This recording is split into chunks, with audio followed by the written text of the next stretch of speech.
Reinvention is the key to overcome new challenges and keep growing. Welcome to South Summit 2020.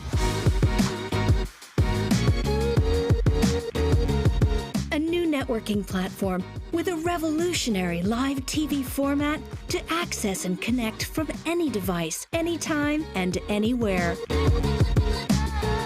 Join South Summit 2020 and multiply your business opportunities.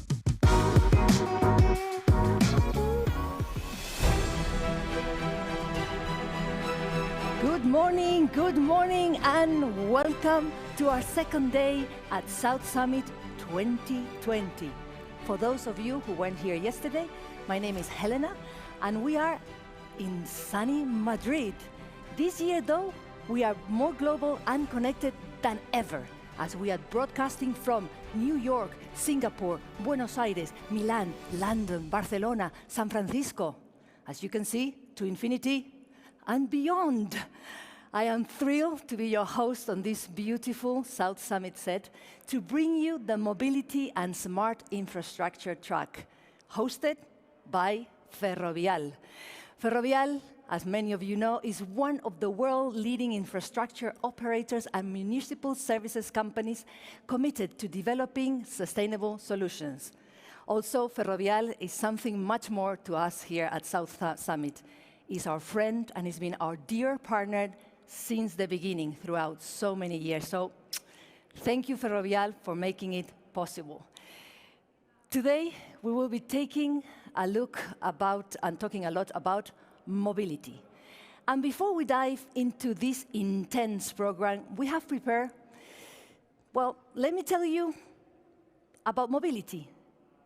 Did you know that the word mobility has its origins in the military?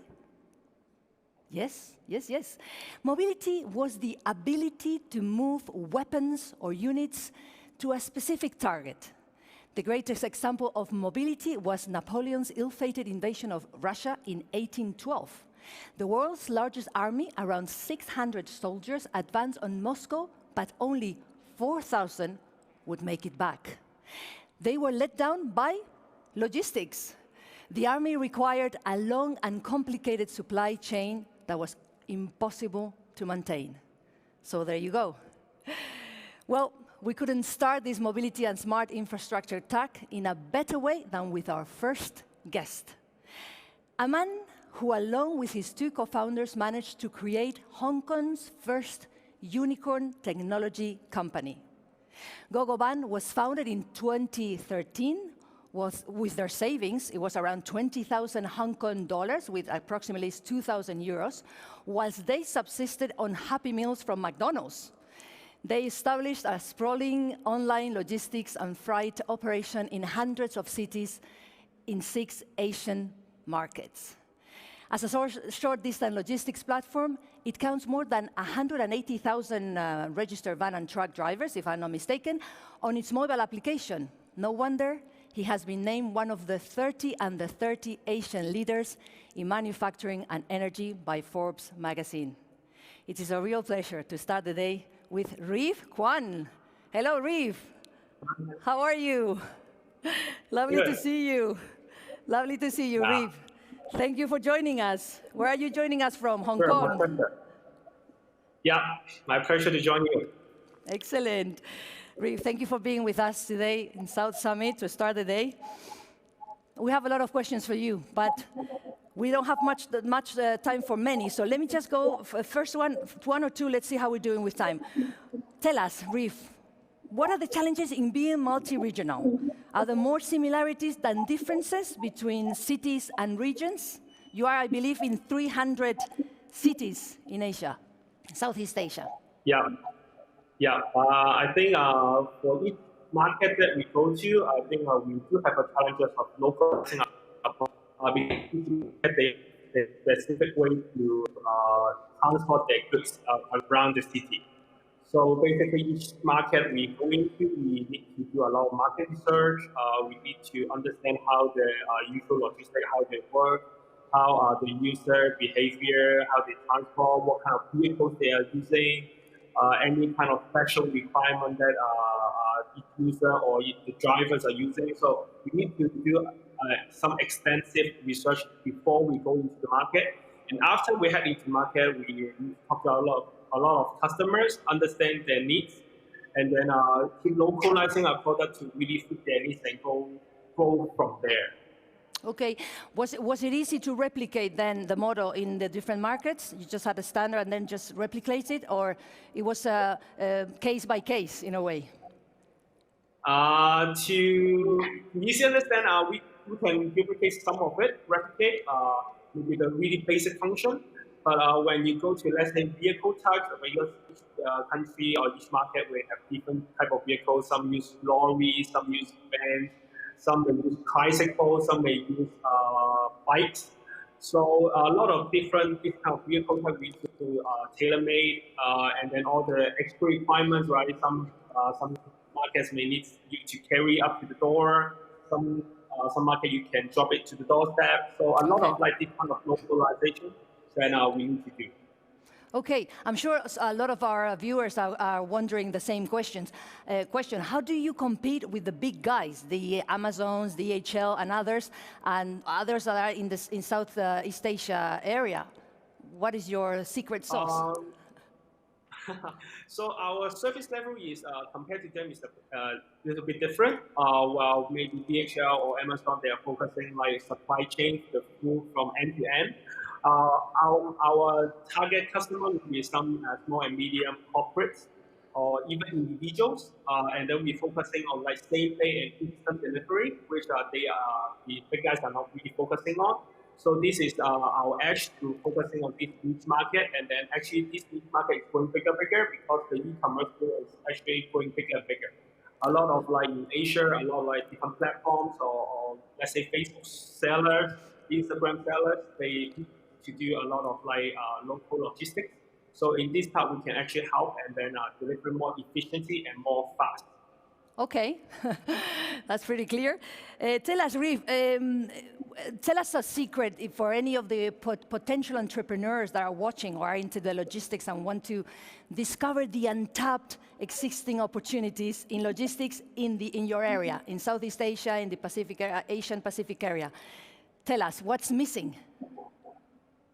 I think in Southeast Asia, a lot of like digitalization opportunities are there because in Asia, I think still a lot of like a traditional way of doing business. So a lot of opportunities how to digitalize them, I think is one of them. And then especially because of the pandemic, I think the e-commerce sector actually is going rocket high. I think how to help them to in terms of like warehousing or in terms of like in different parts in logistics supply chain, I think each part of it should have some more opportunities in between. So you are encouraging the entrepreneurs, whether in Southeast Asia or anywhere in the world, to go to that area now is a good moment. There's a lot of market. I think Asia is having the most rapid growth in terms of like e-commerce, online selling. I think there's a lot of opportunities there to reset up either they set up something store and they want to buy some selling online, but cross-border. I think a lot of opportunities are there. Excellent. Reeve, we just have time for our last question, but your story, your entrepreneurial story is like from a film. Probably they make one sooner rather than later. But in the meantime, for all those entrepreneurs listening, tell us from your experience, what have been your ups and lows, or give us a bit of your story of when you found the company, your greatest challenge, your biggest achievement. What are you most proud of on all these years until now? Give us some tip. So our company is here like for 7 years already. I think we are really great that our company actually survived. Actually, a lot of startups fail like 5 years, basically more than 99%, and then we are the lucky 1% that's still surviving and then still growing. I think we are taking our company into a different level. From at the beginning, we just served like in Hong Kong only, now expand to 300 cities across the Pacific region. And then our service offering is a bit more. Before they were just getting you van drivers. Now you expand to all type of different vehicle types. I think this actually our company actually scaled from 0 to like more than 2,000 employees. I mean, as of now. So I think it was really good, and then we want to keep improving. And unfortunately, the low part is I think a lot of startups will be facing is like low on funding, right? I think quite openly we actually tell the public that we almost went bankrupt twice. Excellent. So I think, yeah, there will be some challenges. Reeve, we have to say goodbye already, but your story, Sure. as we can see, we don't need much money to start a successful startup, a business. We just need a good team of co-founders and a lot of passion and focus, which is, in your case, what happened. So thank you so much to Reeve Khan for starting the day with us here at South Summit, and we hope to see you in Madrid in 2021. Okay. Goodbye. Thank you, Reeve Khan. It was fantastic. What a story. Something to copy. We're going to now jump or move on into one of our favorite moments in South Summit, which is meeting our startups, the startup competition. Let me walk you, before we meet the first one, through the competition's dynamic. You were here yesterday, you already know, but just in case. In this track, we have 9 startups. We divided in 3 sections. We have 4 in mobility, 2 in smart infrastructure, and 3 in logistics solutions. They will do a 3-minute pitch, and they will answer a 30-second, they will have to give us a 30-second answer from 1 or 2 questions from our jury. We have a virtual and a physical jury here on the set today at South Summit. They will pick the 2 winners that will move on to tonight's final, based on whatever happens here today, and based as well on their criteria, which has 5 points: innovation, scalability, team, viability, and investability. So we have a top jury, a super busy jury today here. As usual, I'm going to come and say hello to some of our jury members here in South Summit. They came all the way. So we have here, oh my God, madre mía, a lot of people here. We have, I have to say first to my dear friend Nacho Mateo from IE, from IE University. We have Jose Maria Ciota from IES Business School, Jordi Escruela from Correos, Jorge from Renfe, from Tren Lab. Well, we have, I want to say with all the surnames, Ana Benavent, of course, from SACIR. We have Carolina from Prosegur, Carolina Garcia. We have Castor González from Demeter. Alberto Terol as well, from Alberto Terol. I have here Iberia, Iberia, of course. I was coming yesterday in Iberia. I'm super fan. We have everybody. Well, everybody. I'll be coming back to you guys. Get your questions ready, okay?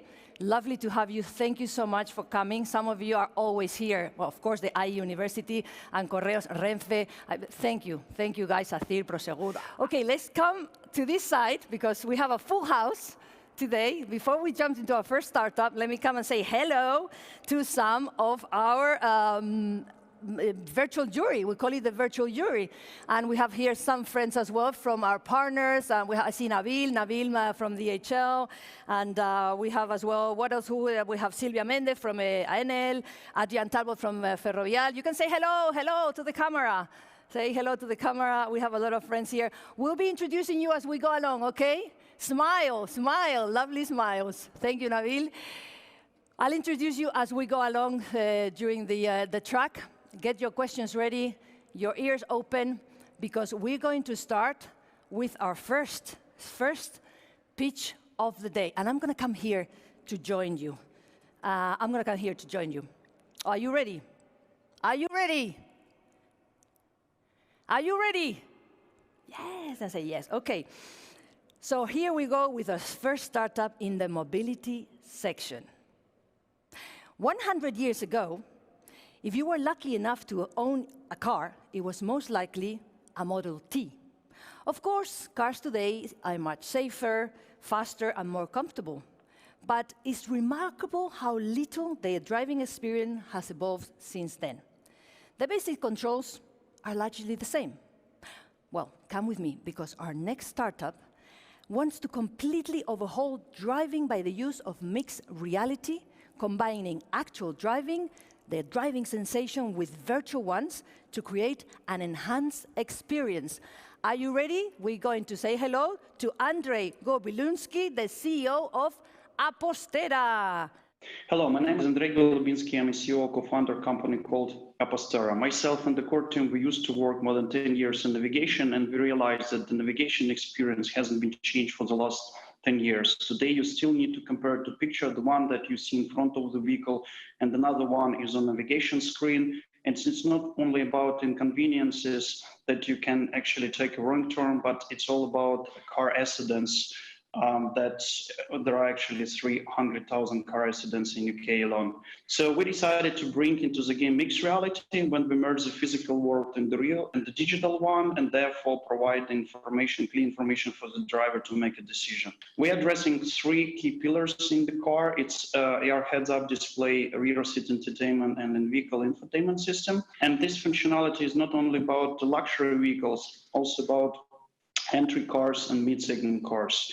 There are already 4 cars available on the market who are providing the AR functionality, but there is no car with mixed reality functionality yet. So we have a rich feature set that we're providing out of the box. The platform consists of the 3 pillars. We can actually adjust the platform based on the customer requirements. The company was founded in 2017. We have today the team of 105 engineers, and the solution already trusted by the premium OEMs. The very first contract we signed was the end of 2018. So the unique selling points, we have the most precise mixed reality navigation solution. It's very cost effective. We have no compromise on quality because we are a tier 1 company and supply software directly to OEMs.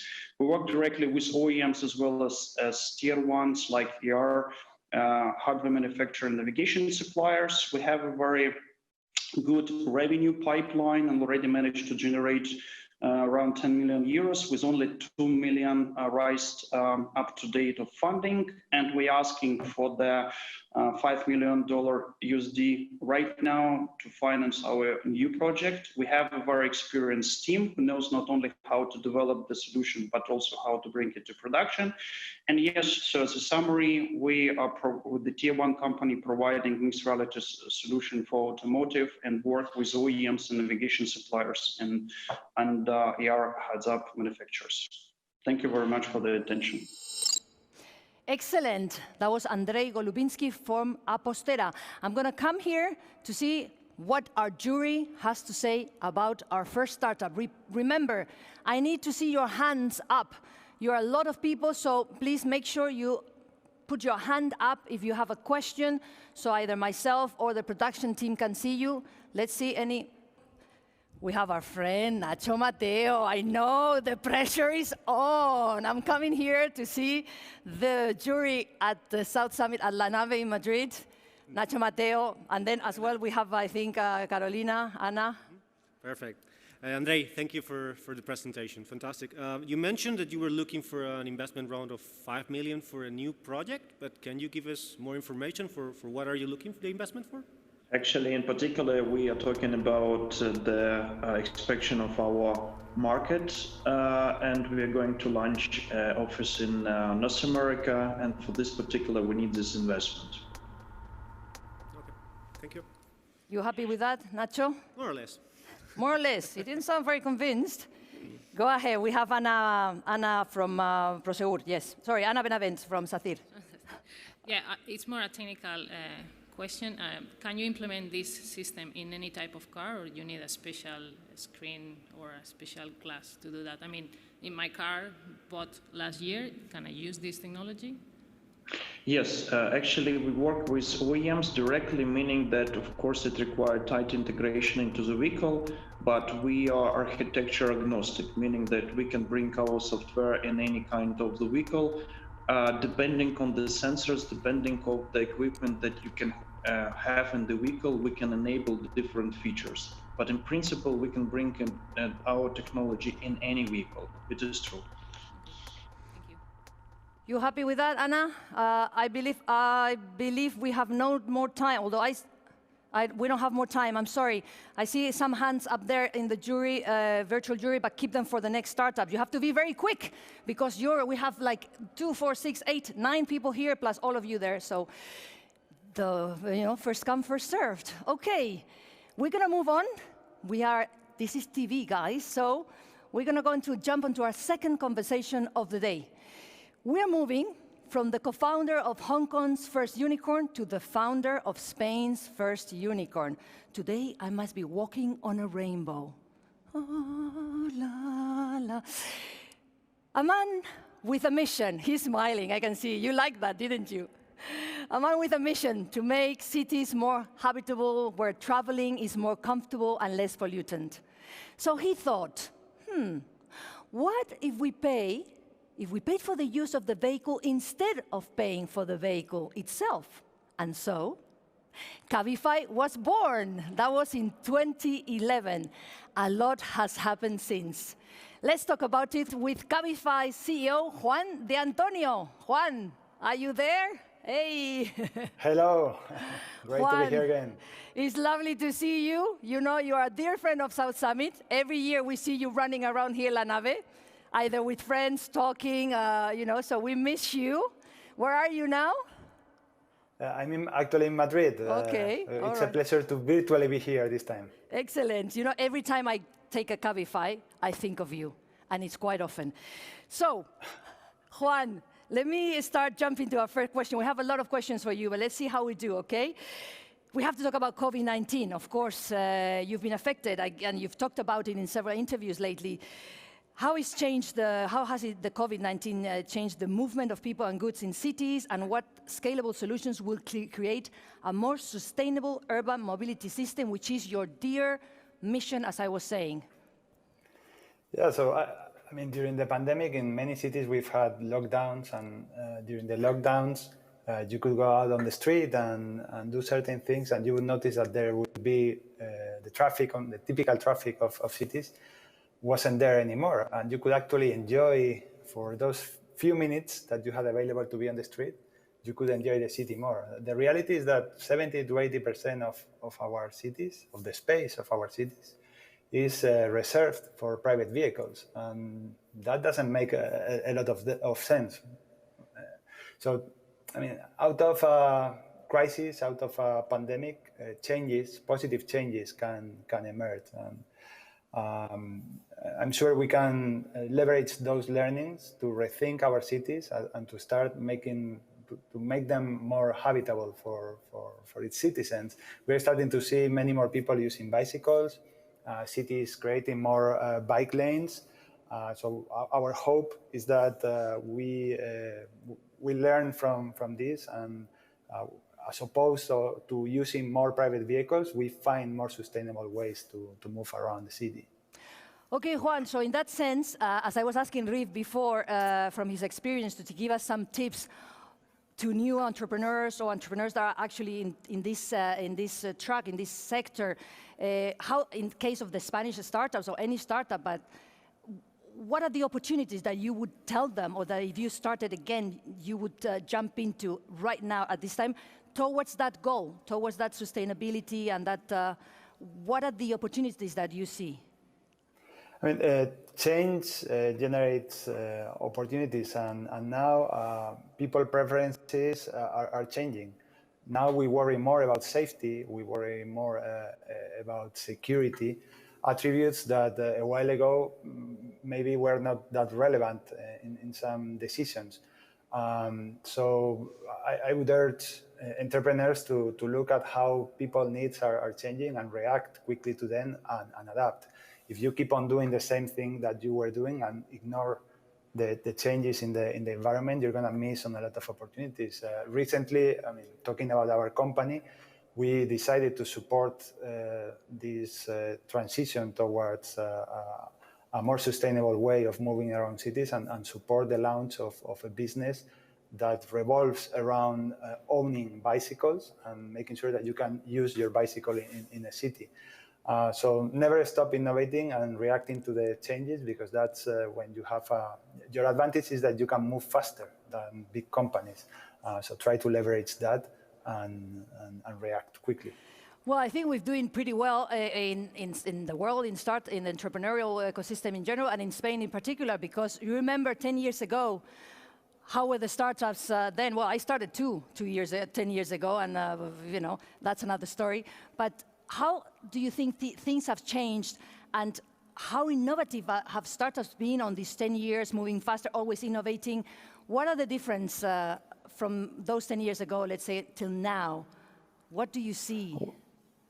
So in Spain, 10 years ago, it was challenging to start a company. It was not, I mean, your mom would ask you, are you sure? What are you doing? Why are you going to keep this job and start something on your own?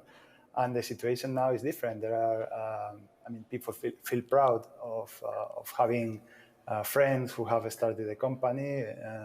And I would say the change comes from the fact that right now people recognize that the success is working in something that is relevant to you. Maybe 10 years ago, success was more linked to a specific revenue or to number of employees or to the salary you were making. And society has evolved, and I believe right now there are more people who believe that success is more related to how close you are to your goals, how you're investing your time towards achieving what you believe is relevant to you. And in that context, working in a startup that tries to tackle a problem that is relevant to you, it's undoubtedly a successful way of life, and so consequently more and more people are investing their time and their lives in tackling those problems that are important to them. So I mean, a decade has gone by, and not without notice. It's a very different world and a much better place. So, Juan, we can say we have the two P's now. It's not only profitability, but also purpose.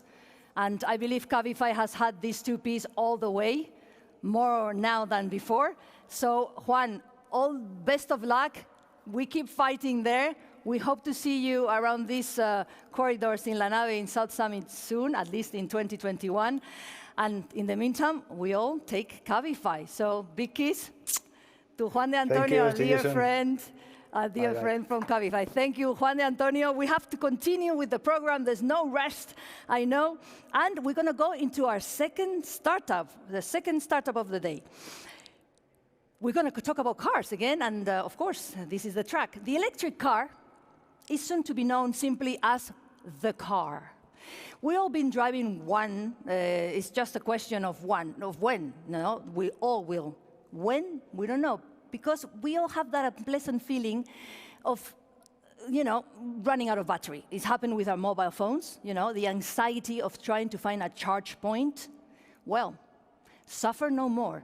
Our next startup aims to make sure that we avoid the sensation with our car by creating easy, quick, and efficient charging. Let's hear directly from Andrea Damianelli. He is the CEO, the COO of Days Technology. Andrea. Hello, I am Andrea Damianelli, and I'm co-founder of Days Technology.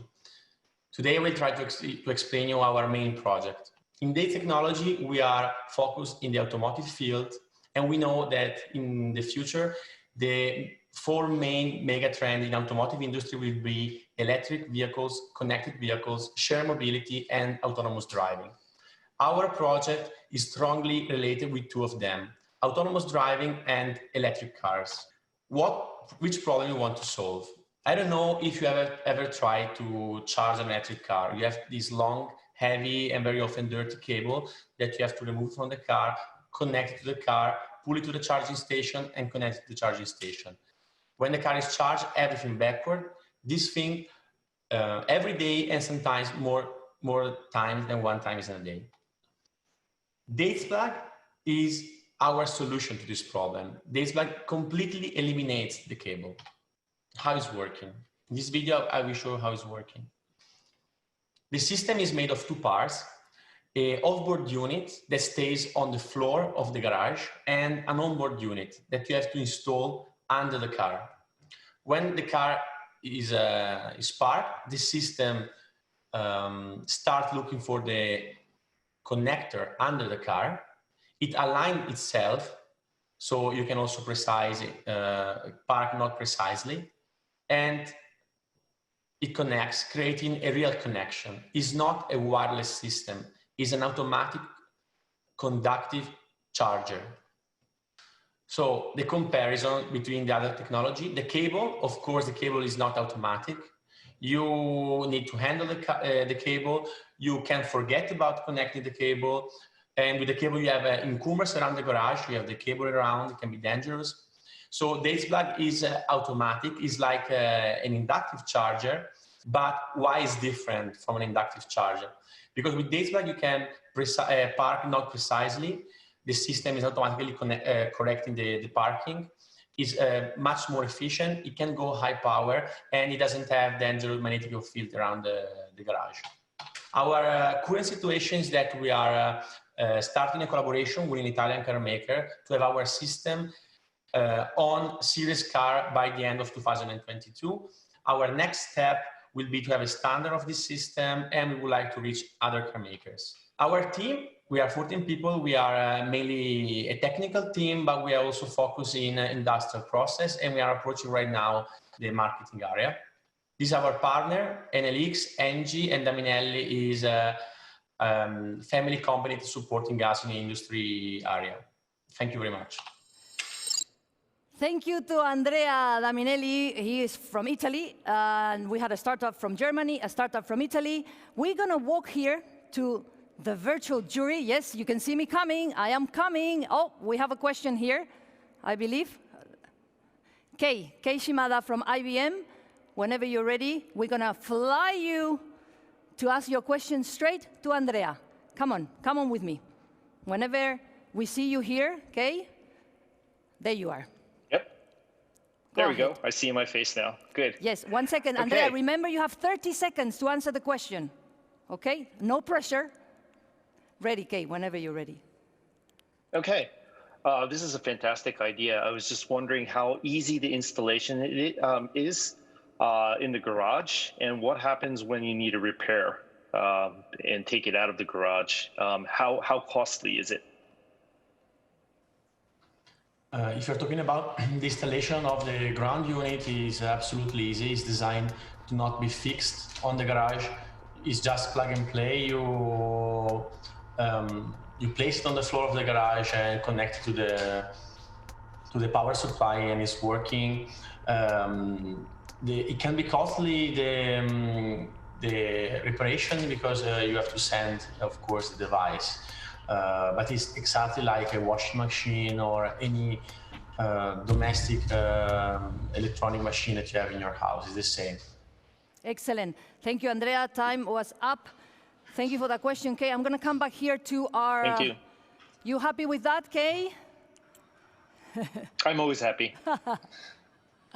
Okay, I'm going to see, I have to leave the virtual wall. Oh, we are very active today. We have a jury, my God. Thank God I didn't bring my high heels. Did you notice? Because I'm doing kilometers here, up and down, up and down. We have Nacho Mateo, he's quick. Nacho Mateo from IE University. Thank you. Andrea, congratulations for the presentation. I totally agree with Kei. Your product is fantastic. Quick question. At what development stage are you guys right now? And if you need any kind of certification to start selling the product, or at what stage are you right now? Right now, our prototype is at a level of maturity as in automotive is sample A. We have just started 2 weeks ago a project with a car maker, an Italian car maker, to have it in the end of 2023 on board of a serious vehicle. And so, as you understand, we need like 3 years of developing. Also, the most difficult development is coming from the onboard unit that has to be certified with automotive standard and so on. And the ground unit is industrial standards, so it's a little bit easier, but the two development goes together. And yes, we need like 3 years of development. And today is sample A. Happy with that, Nacho? I'm afraid we have no more time for questions. Is that correct? We're rushing through the day. Okay. Jury, you have to be quicker than Nacho Mateo. He has a lot of training, you know, he's an expert in that. Yes, so we're going to jump onto our next conversation. And for that reason, I have two guests I'm going to ask from the jury. They are here physically. I'm going to ask them to come down, and they are Jorge and Jose Maria. Jose Maria Ciota and Jorge Marcos. Both of you, come down. Woo. We've obviously rehearsed this pretty well.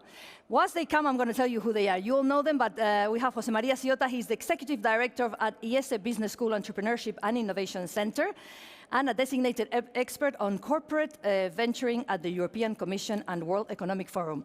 However you want, thank you. That's Jose Maria. Lovely to see you, Jose Maria.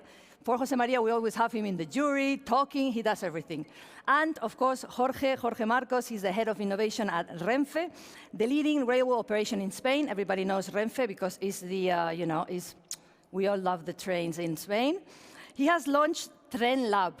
Tren Lab is the innovation hub from Renfe that boosts the best startups and projects in mobility, transportation, and logistics.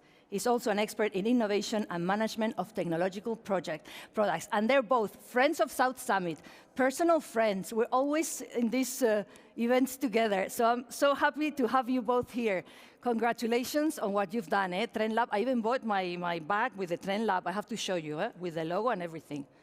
Tren Lab forever. And Jose Maria, tell us, first of all, I'm going to start with you because I know you have a very interesting study you've made. We know that the venturing ecosystem is getting increasingly crowded. Differentiation is the key. Differentiation, non-Spanish speaker at least can pronounce it. Talking about the future of the mobility sector, tell me about the new report. Corporate Startup Innovation has been released by Acciona, Jellyfy, and IESE Business School. What are the takeaways? Sure. So thank you for the invitation, first of all. In this new study, we have found that this corporate startup collaboration has increased fourfold since 2013. Yeah. And there are many examples, I think, among the jury and in the room. For instance, this news that we have seen from Acciona Mobility and the startup manufacturer Silence internationally boosting the sector of scooter sharing. However, this emerging trend has also challenges. Now it's more challenging to hand the same top-tier entrepreneurs. What makes you unique as a corporation to attract that entrepreneur? Moreover, with the past experience that we have seen in past months, this has increased uncertainty, and therefore corporate innovation heads has extra pressure to innovate at a lower risk and cost. Now the question is there a route to solve those challenges? Based on around 100 interviews with chief innovation officers worldwide, we found something we coin as corporate venturing squads. And what's that?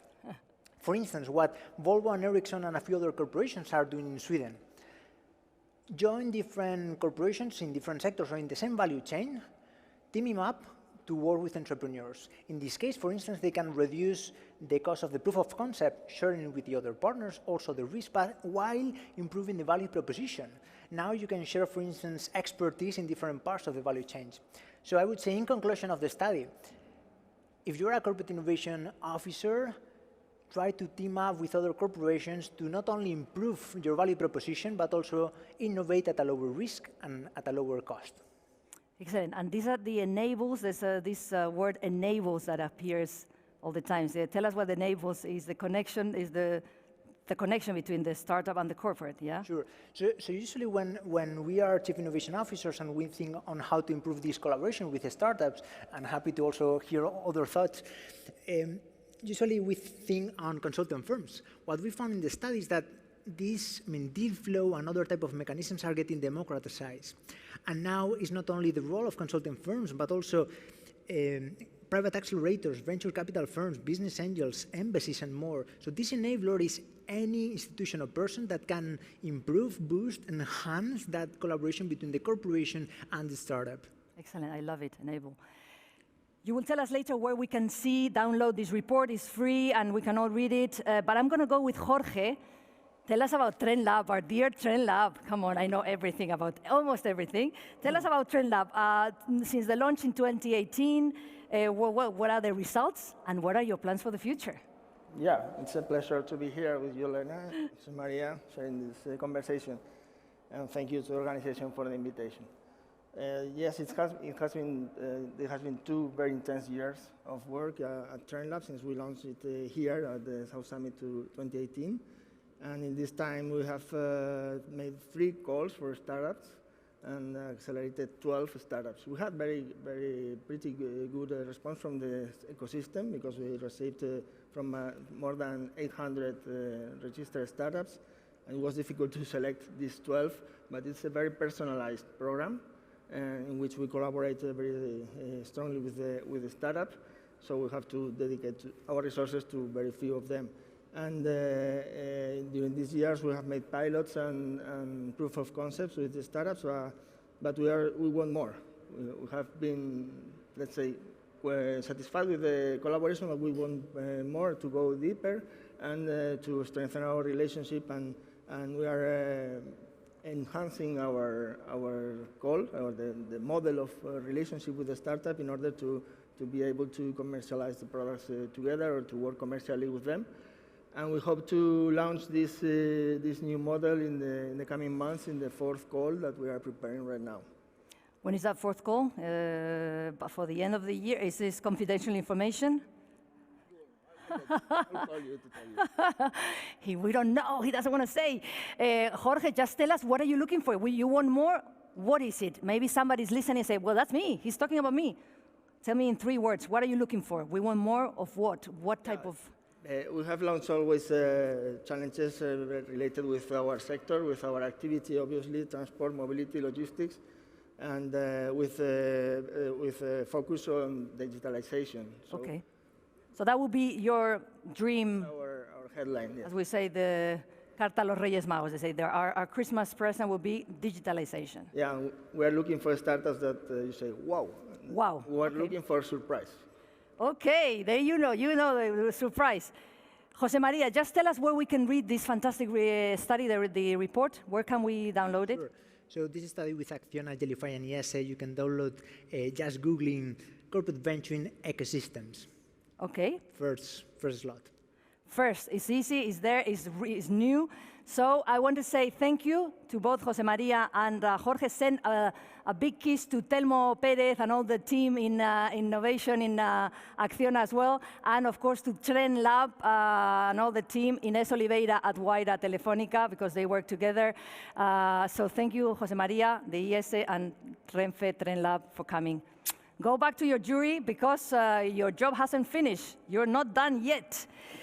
And we continue with our next number 3, our 3rd startup. This one is coming from Spain. And our next startup will build the right synthetic data to speed up your development of next generation perception systems. And if that means nothing to you, you are not alone. In simple terms, these guys simulate the right eyes in the virtual world so that AI brains can make better sense of the real world. And they adapt these virtual eyes to many different situations and applications. We're going to hear everything about it from Victor González. He is the CEO of Anyverse. Hello, Victor. When you're ready, your 3 minutes. Hello, I'm Victor González, founder and CEO of Anyverse. Today, the world is racing toward higher levels of autonomy in many different industries and applications. Autonomous vehicles, delivery drones, robots, or smart cameras are just samples of the wide range of opportunities arising today. To build those systems, advanced artificial intelligence algorithms are needed. However, there is a fundamental limitation that prevents the market to accelerate. Those systems need vast amounts of data for their training and testing processes. Let's focus on our first target industry, autonomous vehicles. Imagine the vast number of scenarios that need to be covered: usual conditions, corner cases, dangerous situations, etc. Today, it's impossible to capture all that data from the real world, especially situations that are improbable, difficult to reproduce, or even dangerous. Similar problems happen in the development of other autonomous systems. That's why we have created Anyverse. Anyverse can simulate arbitrary rich 3D environments with high accuracy, allowing artificial intelligence teams to obtain the synthetic data needed to speed up their training and testing cycles. Anyverse is the solution to produce all the variability needed to cover all possible training and testing scenarios. In terms of competition, there are other few companies using video game platforms to produce synthetic data. We don't think this approach is good enough due to accuracy issues. Video games cannot simulate light, materials, cameras, and sensors in a physical way. Artificial intelligence developers require reliable data to train and develop their systems properly. And that's exactly the exclusiveness of our solution, Anyverse. We provide accuracy. The estimated market size for simulation technologies is in the few billions mark. Our industry targets are initially the automotive and drone sectors. Those sectors are growing and suppose only a fraction of all the possibilities for Anyverse in the future. Our revenue goal for this year is 700,000 euros and up to 4 million in 2022, expanding to more markets in later growing stages. Our team is composed of more than 20 people with a lot of experience in computer graphics and simulation technologies. In fact, we have been developing simulation technologies for more than 20 years before starting this new business. Additionally, we count with a special advisor in Silicon Valley, Glenn Osaka, who is helping us in strategy and business development. And that's all about Anyverse. I hope you enjoyed, and thank you very much. Why, thank you so much. Thank you so much to Victor Gonzalez. We really enjoyed that very much, and he even had some 22 seconds extra. So I'm going to use those 22 seconds to come here, say hello to a lovely virtual jury. Yes, I can see you. I see you. I'm going to come to this because I see Clara here on this side and Victor, well, of course, Victor. So I'm going to come to this side, and we have Adrián Talbot from Ferrovial to ask a question. So Adrián, we're going to fly you to the corner, the other corner, and speak to Victor. Whenever you're ready, Victor, remember, 30 seconds. Adrián, all yours. Okay, hi, Victor. Quick question. You mentioned that your differentiation against the gaming engines was accuracy. I was just wondering if you could expand a little about how you achieve that additional accuracy. Okay, so we are simulating using a physics-based system, ray tracing technology, so we can produce data that is based on the photometric information that can be calculated. We, for example, simulate the intrinsics of the sensor. We can simulate the lenses, the color filters, and other specific parameters inside the sensor. So all the physics simulation is accurate at physics level, and that's a big differentiation from the video game. Excellent. Oh, Victor. He's a super top, Victor. He's a crack. I love it, Victor. I'm fascinated. Okay, let's see. Virtual jury. Do we have questions here from the virtual jury? I'm going to come to this side to see Clara. Clara, lovely to see you there. Michael, let me see. Do we have any hands? Remember, you have to raise your hand so we can see you. Do we have anybody here in the virtual? Oh, they're in shock. Everything is clear. I don't know if we have any further questions from our physical jury. I think we can continue because Victor, I told you, he is a crack. I'm sorry, it's not because I'm Spanish, it's Spanish, nothing to do with that. But he did a really good pitch, didn't he? Just say yes. Jury, yes, you see? I love it, I have the power. Okay, we have a chat now, a fantastic chat, and I see he's already ready. Hey, Nicolas. Okay, I'm gonna walk back then to see you. And in the meantime, we're gonna talk about the infrastructure for the connected and autonomous vehicle. Is this right? Yes. Is this right? I'm so happy I brought my low heels. I'm going to sit down at last. Hello, how are you? Nicolas, lovely to see you. Nicolas Rubio, he's the operations director at Cintra. Yeah. Cintra is the transportation infrastructure development arm of the infrastructure of Ferrovial. That's it. So it's Ferrovial. Yes. Ferrovial has a lot of different companies inside. Yeah. Cintra operates on 4 continents with managed assets in excess of $25 billion. That's correct? Right. Let me tell you a bit about Nicolas. We're not saying much about the CVs of our speakers and jury because they're all top. You know that. You just go onto the internet, LinkedIn, but still, just a couple of things. Nicolas has more than 2 decades of international executive leadership experience with the transportation and construction sectors, although he doesn't look like it at all. You have it's the same with me. In 2010, he was presented Entrepreneur of the Year award by the American Road and Transportation Builders Association. I saw this, and then you have a sentence in the internet of why they gave you this award, but we're not going to talk about that now. Just tell me, Nicolas, let me start by asking you, how do you envision the impact of having a growing number of autonomous vehicles in road network? Toma ya, eh? We are visioning. What are we going to do with this? Let me put my goggles and look forward. Yeah. So as in everything in life, there will be a balance between supply and demand. Yeah. Supply being the capacity of the roads. Yeah. And people tend to look and to focus on demand, on supply. How will the capacity of the roads increase when we see all those cars driving out there on autonomous mode? And in fact, that capacity will increase. Cars will be able to travel faster, closer to each other in both directions, better organized, and that will increase the capacity, the number of cars that can fit in a road, by around 30%, according to the studies. What people tend to forget is that there will also be an increase in demand. Of course. So people, because you have that easy access to mobility, people will use more the car. You will see older people or younger people that today cannot drive and that will be using those cars. Those cars will probably be shared property, so the unitary cost of using those cars will drop dramatically. And that will increase the number of cars on the road by around 60%, according to the studies. So at the end, we will probably see more increase in demand than in supply, meaning higher congestion, which is a problem that we should anticipate.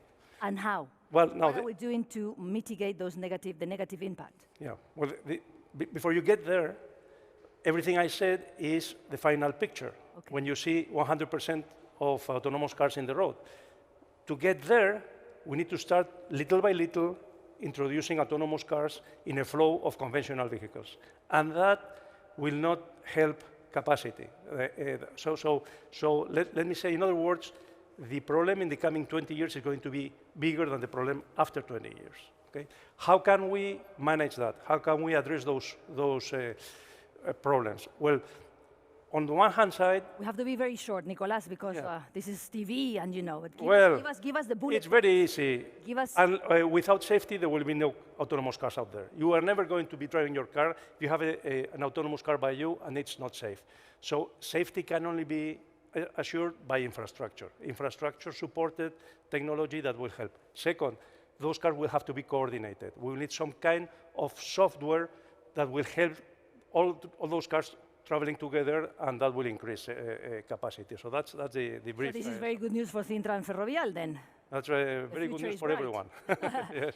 Excellent. Good news for everyone. You know that I want to say thank you to Nicolas for coming all the way here from Cintra Ferrovial. Thank you so much, Nicolas Rubio.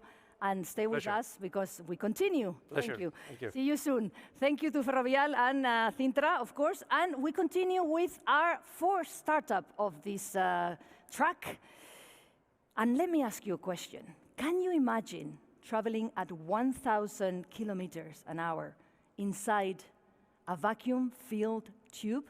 Hoo-ha! Scary or not. Our next startup not only imagines that, but it's making it a reality. Their vision to change transport as we know it. For some time now, we have heard that medium-haul flights will be a thing of the past because of new disruptive means of transport, the Hyperloop.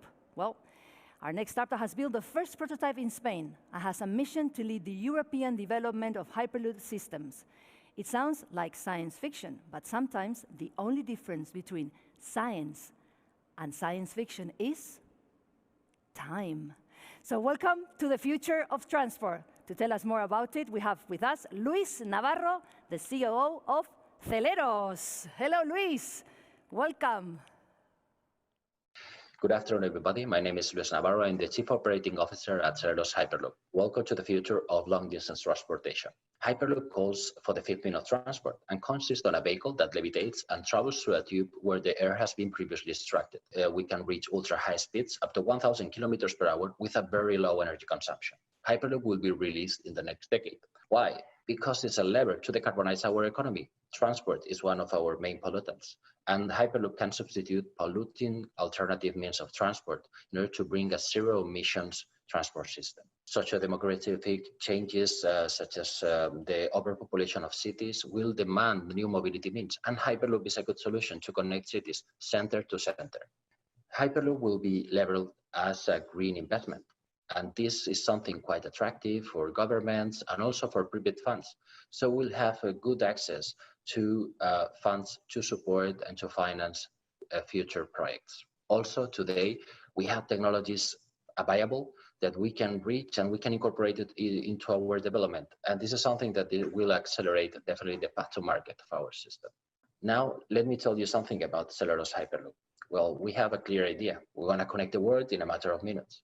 But any business-minded person will say that this is not feasible if it's not cost-effective. And this has been our obsession from the day one. So we have built this vehicle. This vehicle incorporates the core technologies and the propulsion system into the vehicle. And we can simplify by doing that, the infrastructure. And therefore, we can lower the cost dramatically, the cost per kilometer of infrastructure, and also operate at safer pressure levels. Was first described more than 100 years ago. However, it was in 2013 when Elon Musk released or rebranded the idea.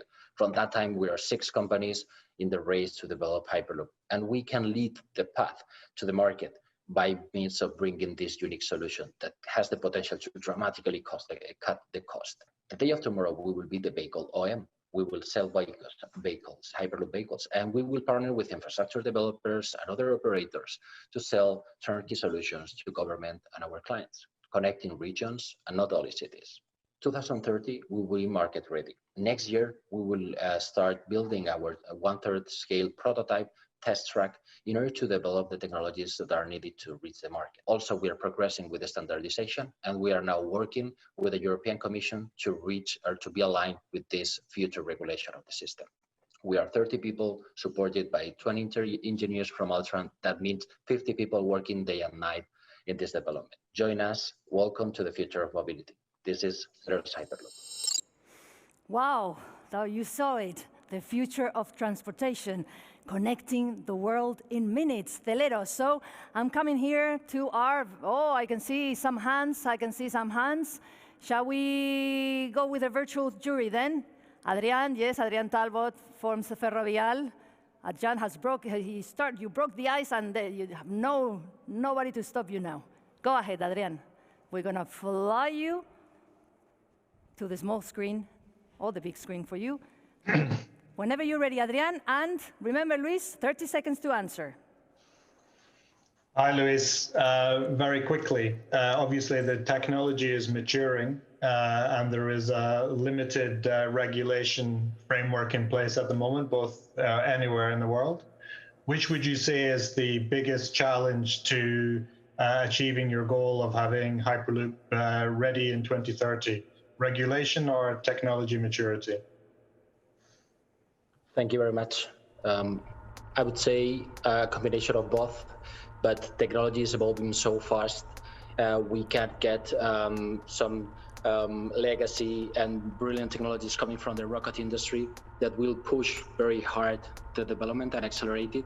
I would say that if we are agile enough from the regulation perspective, and here in Europe we are leading the path to achieve it, we will make it on time. 2030, trust me, this is our vision. Trust me, trust him. He says he must know what he's talking about. I'm gonna run to the physical jury because I see Alberto with his hand probably in pain already. Yes. This time Nacho Mateo didn't jump first. Alberto Terol from Iberia, go ahead with your question for Luis. No, congrats, Luis. I'm in love with Hyperloop in general and your project in particular. So my question is how you envision coexisting trains, airlines like Iberia and Hyperloop? That airline and train and railway operators will be willing to operate as well Hyperloop routes. So that's something quite natural, a natural move that we see. And this is why we have participated in TrainLab hand in hand with Renfe, because this is something that they envisage as a possibility. And we see the same with the airlines. Makes a lot of sense. They have the operating capacity. We have the technology. Together, we can launch the first routes in a decade. You happy, Alberto? I knew you were going to ask something. There are synergies. There are synergies, of course, there must be. I don't know if we have any further questions for Luis, for Cellulose. We can, let me see our virtual jury. I think we're going to have to quickly, unless there's a hand up in the sky. No. Okay, let's continue. Oh my God, we don't stop. Let's continue. Oh, he's coming. Here, Rafael, sit here, because you're going to take my job for a few seconds. Let me introduce him the way he deserves. We're going to continue talking about the Hyperloop, urban air mobility, and the new means of transport. For that purpose, we have invited 3 experts. I'm going to introduce the first one of them. He is here with us. He is Rafael Fernandez, the Innovation and Digital Strategy Director at Ferrovial. Rafael, lovely to see you again. I was so happy when they told me I was going to be with you on stage. I only see Rafael on stage. Yeah. But I'm very happy to have you. Rafa, I know you have 2 more guests. You're going to introduce them in a minute. But in the meantime, and first, let me ask you a question. I have a very long question here about disruptions in the infrastructure and mobility sectors, of course. We just seen one. The ecosystem is moving. Infratech, Constructech are getting attention from VCs. This might have an impact in medium and long-distance means of transport. Ferrovial builds, manages, and operates transport infrastructures, like toll roads and airports. How do you see this time of changes, and what are the disruptions coming up the road? Just tell us about the future. Okay, thank you, Elena, very much for the possibility to be here and the question and introduction. The world is changing, many things are happening, the environmental trends, the citizen mindset, the environmental challenge, I would say the COVID is also changing everything. At Ferrovial, we have like a dual approach to innovation. In one hand, we look at the really heart and core of our business, trying to include new technologies and to include new processes, materials to make it efficient, to finding a competitive advantage in the short term, but also we look in the long term, 5 to 10 years as well, to understand what is happening, to capture part of the value that is coming, both in the digital and physical sides, because we are sure things are moving, things are happening, and we cannot just look, we have to really understand, right? And this is why we launched, I would say some months back, a couple of really interesting exercise on scenario planning, which is a new methodology. And this is why we try to work with the more brilliant minds in the world, coming from the really disruptive startups that there are many in US, in Europe, in Asia, right? And that is why today we have here two startups that represent the disruption that can happen in the physical world and transportation for medium and long distances. And today we have here Will Earl from Lilium. He is the Vice President for Launch. And we have also Andres de Leon, that is the CEO of Hyperloop Transportation Technologies. Okay, tell us about them. We can see them there. Yeah, so really good startups, really good professionals working in those startups. We like very much to have a conversation with them, to work with them. And I would do a couple of or 3 questions to them to enter in the point now. And the first question is for Andres. There's a hype on Hyperloop. There are investors coming and money, smart money coming into the field. But I would like Andres to let us know what is your thinking about how real is this and what is the value proposition that you are putting in the market. Thank you, Rafa. Hyperloop is real. It's here. We are the first company that was developed to develop the Hyperloop, and we have 3 projects right now. We have a project in Toulouse. It's the first full-scale Hyperloop system for test and certification, 320 meters. We have a center, for advanced mobility center at 5 kilometers that we have finalized the concept design that will be developed in Abu Dhabi. We've got an Hyperport project together with Hamburg Port. And our value proposition from the beginning was very, very clear. We wanted to create a system that is efficient, and profitable, and also a system that doesn't rely on public subsidies, a system that is sustainable, and increase and improve drastically, the passenger experience. Thank you, Andres. And Will from Lilium. In your case, what is, the proposition you are putting in the market in order to transform the urban mobility? Sure. Lilium's mission is really to enable anyone to fly anywhere, anytime. So not only taking the time savings and the elements of a magical customer experience, which we fully agree with you, Andres, as well, but actually taking that and developing through an integrated technology approach. So we design and build not only the aircraft, but also the customer service and the booking platform itself for future urban air mobility. Our aim is really to expand people's radius of life, enabling them to connect between different cities at high speed, but without the requirements of heavy infrastructure investment on the ground, be that road or rail. We aim to do this in a low noise, fully sustainable way as well, so that actually you're able to still do more, to go further, to go faster, but not have such an impact on the environment. Great, thank you very much. And continuing with you, Will, what has to happen in order urban air mobility to be real in 2024, 2025? Sure. For us, it's really about three pieces of execution now. On one side, we're certifying the aircraft. We're working through that design and construction of the aircraft itself with European and US regulators. We have some of the top minds from the aviation world on that. And of course, in order for people to accept this service, it has to be proved to be totally safe. So we're absolutely about meeting that standard as well. In parallel, we're building up internally our industrial capabilities so that in a few years we can churn out not just hundreds, but eventually thousands of these aircraft, really being able to address this market across the world. And then, of course, in parallel, we build the market itself. So making sure with partners that there are places to land, making sure that we have the vertiports that we need, and of course, making sure that the operations are in place and that people really understand this concept well, so that they're comfortable getting on this aircraft. Great, thank you. And Andres, for Hyperloop, right? What are the roadblocks? What should happen? Is regulation, technologies, user acceptance? What are your thoughts about? Well, technology is already developed. We are ready to build. But of course, we need to build our commercial prototype in Al Ghamid, in Abu Dhabi. This is a place where we will demonstrate not only that Hyperloop works, but that works in a reliable way. It works according to the CapEx, OpEx assumptions that we have in our business plan, everything.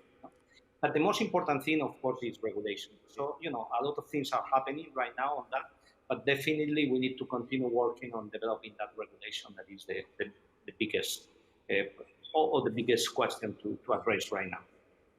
Great, thank you, Andres. And Andres, what do you think is the role of infrastructure at a company like Ferrovial can put in the table as well?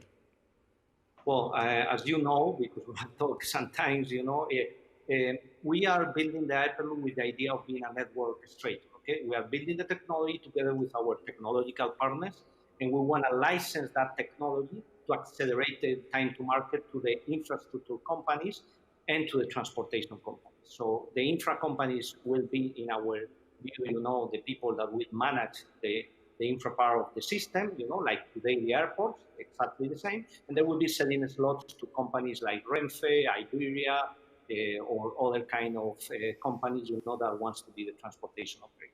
In addition to that, we know that Ferrovial has a very, very clear goal to go in innovation and to work, in infratech, and that there are multiple areas where we can collaborate, to develop the technology in this infra world that needs really innovation. Thank you. Rafael, we have to finish. Yeah, Will, last question for you. So what do you think is the role for infrastructure? Sure, very, very quickly, because I know we're up against it. I think the good news for Ferrovial and for incumbents is that we're looking to work with developers, construction businesses, those that operate infrastructure as well. Without this infrastructure, without places to land, a service like Lilium, of course, doesn't work. And we think that there's some very exciting businesses, of course, like Ferrovial, who are so focused on innovation that we think there's a huge opportunity to partner in this. Thank you very much, Will, connecting from Germany, and Andres connecting from Dubai. I think great startups at Ferrovial, we look in the long term, so for us it's key to capture value there, and that's why today we are launching a new platform, ferrovialforesight.com, where we will be including some of our views, of our thoughts about this kind of disruption, Hyperloop, urban mobility, urban logistics. Connected autonomous vehicle also will be the platform to connect with the ecosystem. So we call all the startups to come and join us there. Thank you very much. Excellent, excellent news, Rafael. Great. Well, I have to say that's great news. Thank you to Will from Lilium and Andres from Hyperloop, and of course, Rafael Fernandez as Innovation and Digital Strategy Director at Ferrovial. That, as you can see, he can do my job really well, but I really doubt I can do yours. So thank you, Rafael, and of course, thank you to Ferrovial for making it possible. We'll continue. I'm going to invite Rafael to stay with us on the set here around La Nave, because we're going to jump into the next section of today's program about the startup, the startup competition and the whole program, which is the smart infrastructure. Startup number 5. Jury, ready, everybody? Yes, they say yes. Our next startup saves lives and saves money. How? Through the use of AI, and thanks to a unique team of industry professionals with unrivaled with great experience, they extract actionable information from mega infrastructures, so tunnels, bridges, to be used in preventive maintenance. Cool, right? Let's hear it from Sar Dickman. He's the CEO of Dynamic Infrastructure. Hello, Sar. Whenever you're ready. Hi, I'm Sal Dickman from Dynamic Infrastructure. We all live and walk in our beautiful cities, but below the cities, a huge crisis is happening, the transportation infrastructure crisis. This is just one bridge out of hundreds of thousands of bridges in poor condition in Genoa, who took lives and millions in renovations and settlements. The gap or the problem is huge. You can see here 30% of the US bridge are functionally obsolete, and the same in Europe, with 360 billion gap just to keep the infrastructure up and running. Dynamic Infrastructure is building the first analyzed visual repository for transportation infrastructure maintenance. We're taking the global knowledge of engineers from all over the world and creating medical records for every defect and every bridge in the world. We found a hidden treasure, decades of photos captured or locked in PDF format folders and in OCRs. We extract this information, analyzing, and we're turning this local problem from an inspection problem to a big data problem which you could solve. Analyzing information is one part. Our responsibility as the bridge and the tunnels doctor to deliver it properly to our clients. So that's why we develop a cheap software solution in which everyone from every desk, without special installation, can view his bridge or tunnel and take the right decision. This is a visual medical record with actionable insights based on image processing and artificial intelligence. As you can see here, we analyze the photos. This is a specific defect visual medical record which help us to deliver clear KPIs, automatic defect and deterioration detection, identify critical tipping points, and prioritizing cases. The problem is huge. DOTs, local municipalities, and concession companies, together with maintenance companies in operation, inspection firms and insurance companies are also striving for such solutions. In number, 3.7 trillion is the annual infrastructure spend, with almost 100 billion annually in Europe for maintenance, bridge, and tunnels. Our clients coming from all over the world, as you can see, and we have a global recognition. I'm very proud of our team, which is a combination of automotive, infrastructure, and AI. I invite customers and venture to understand the needs and see the potential to join us. Thank you very much. Excellent. Sar Dickman from Dynamic Infrastructure. We take that invitation. And before I move, let me see, I guess I see many hands on the physical jury. So here I come. We have Ana Benavent from Baroliza Medio Ambiente at SACIR. Yep. Ana came all the way from Valencia. Yes. Thank you very much. Very interesting. I'm curious to know about those real-time alerts. How close they are to a real failure of the infrastructure. So how much margin do you have before something bad happens, and what makes you different from normal calculation softwares that are out in the market? Thank you very much for the question. So you have to understand that we're taking years or decades of information, visual information, and analyze it. We're not in the construction part, we're in the maintenance part, which means we're planning 30 and 40 years of maintenance. So if you detect a single deterioration that's running faster or or abnormal way now, you have more than one budget year to fix it usually. Usually you don't need us for crises, just for the preventive and the tipping points. Thank you. Thank you, Anna. Now that we are here, from your experience at Satir, I want to ask you, how do you think we can accelerate smart city development and meet the needs of citizens in terms of mobility, sustainability, etc.? Yeah. Well, I think cities of the future will be cities that will anticipate the needs of the citizens, and it's something that we're already seeing, like smart dynamics. The previous startup, they already are detecting those needs for repairing infrastructure. So that's something that we do every day at Satir. We use IoT and artificial intelligence to anticipate those needs. For example, we have sensors in waste collection bins, so we can determine the filling rate of those containers, so we can send the truck to go and pick it up, because it doesn't make any sense if it's empty to go and pick it up. Same for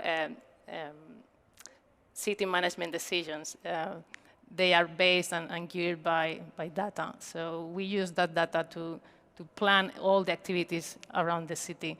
And also, for example, we use artificial vision to detect car plates on the street, so we can define how full that district or an area is. So you can direct the traffic around that area and divert it to using traffic lights and information panels. So at the end of the day, cities will become the place for half of population on Earth. So we need to face that, also combined with scarcity of resources and climate change.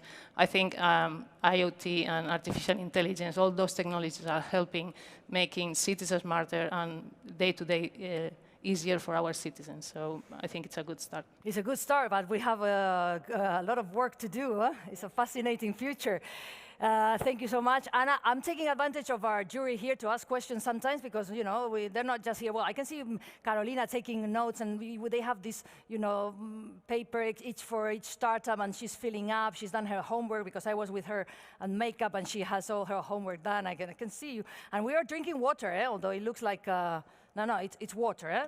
Don't get mistaken. We want our jury fresh and ready to jump. I want more questions. Thank you, Anna. Thank you, Carolina, for such a good job. I can see Kei Shimada from IBM. Come on, go ahead. I'm gonna see you here. Okay, great presentation. I'm actually from New York, and I know the bridges around there. So my question is, how is there a specific resolution in which the pictures should be in, and how much data do you need for each bridge or infrastructure to be able to analyze the structures? Yeah. So first of all, we're not magicians, so we're taking the existing resolutions that we have. It can be an inspection engineer that captures specific part of the bridge, or for example, a handheld device that took by the contractor that capture a different part of the bridge, and even drones. So that's for the good part. But if we're talking on tunnels and you have very poor lighting and you just capture with a very low resolution, obviously detection will be much lower. Right on time. Right on time, SAR. I forgot to say, obviously, SAR and Dynamic Infrastructure is coming all the way from the USA. Thank you so much for that question to our jury, virtual and physical. We have no time for more questions for the moment, because we have to jump to the next startup. Our next startup comes from the United Kingdom, and they don't think small. No, they aim to solve the chronic global housing shortage by shaking up the antiquated construction industry. Their vision is to redefine the way homes are designed, procured, and built. To tell us about it, we have with us Chris Bone. He's the CEO of Modulus. Hello, Chris. Welcome. My name is Chris Bone. I'm the co-founder and CEO of Modulus, a London-based construction technology business. The world has a chronic housing shortage. We need to build 500 million new homes at a cost of around $16 trillion just to keep pace, and we don't have the industry to deliver it. Our founding group has extensive experience, having developed, designed and built many major projects around the world, including BBC Broadcasting House, Arsenal's Emirates Stadium, Dubai Expo, and Google's headquarters in California. In 2017, whilst running our own consulting firm, we decided to pivot and digitize ourselves such that we could transform the housing industry and deliver homes at scale and pace. In order to do so, we developed a standardized kit of parts from which to build the homes. Factories are constraining and asset heavy, so we decided to use other people's closer to the projects. And we decided to integrate the supply chain and use it more like the automotive industry. Our kit of parts is high performing, not only to help us achieve net zero energy use, but to ensure we deliver safe and comfortable homes for our residents. The kit of parts is one of 3 key data sets that our technology uses, the others being the building codes and legislation, and the client's brief, what it is that the client wants to build. So the client can jump onto the platform, they can set up their project, they can then upload the plot of land that they wish to develop. They can then feed in the data around what they want to build, the building typology, multi-story, the mix of 1, 2, 3 bedroom apartments, the maximum buildable height, the extensive external space, whatever it is that they want to build. And then with that data, the building codes legislation and the kit of parts, they can then run thousands of iterations of that building on that site. In the first instance, we're assessing feasibility, return on investment. We understand the build costs, we understand the land values, and from that we can actually calculate what's feasible and what's not. Once they pick their favorite options, 1, 2, maybe 3, we can then refine them using engineering software that we use every day. Thermal modeling, wind modeling. In this case, we're using daylight modeling to understand the orientation of the building on the site. Once done so, we can then import that into a BIM model. We can then start to refine it. We can start to look at the internal layouts. We can even start to look at the external facade and make changes as we deem necessary. Same with the internal fit out. What this does is allows us to get to a very detailed level of design very, very quickly and allow the client to make informed decisions. And because we know the cost of every component in the building, we can give them cost and program data as well. We have a very strong supply chain helping us deliver the homes, mainly around logistics, technology and component supply. We're working on 5 pilot projects in the UK, which constitute around 150 homes. We'll generate an estimated revenue of 30 million euros this year. Already looking at projects in Austria, Germany and in the US. Not only can we deliver quality homes at pace, but we can scale nationally and internationally as we strive to contribute to the housing crisis whilst delivering quality, comfortable and affordable homes to those in need. Thank you. Wow, whoa, whoa, whoa, right on time. Right on time. Thank you so much, Chris Bone, here from Modulus. I'm gonna jump onto our virtual jury here, which I'm sure you have questions. Come on, Nabil, I can see you. I was gonna say, please, not Adrian again. Yes, of course, Nabil. Adrian, yes, I'm expecting one for you every time now. Don't disappoint me. But Nabil was quicker. So, Nabil, from DHL, whenever you're ready.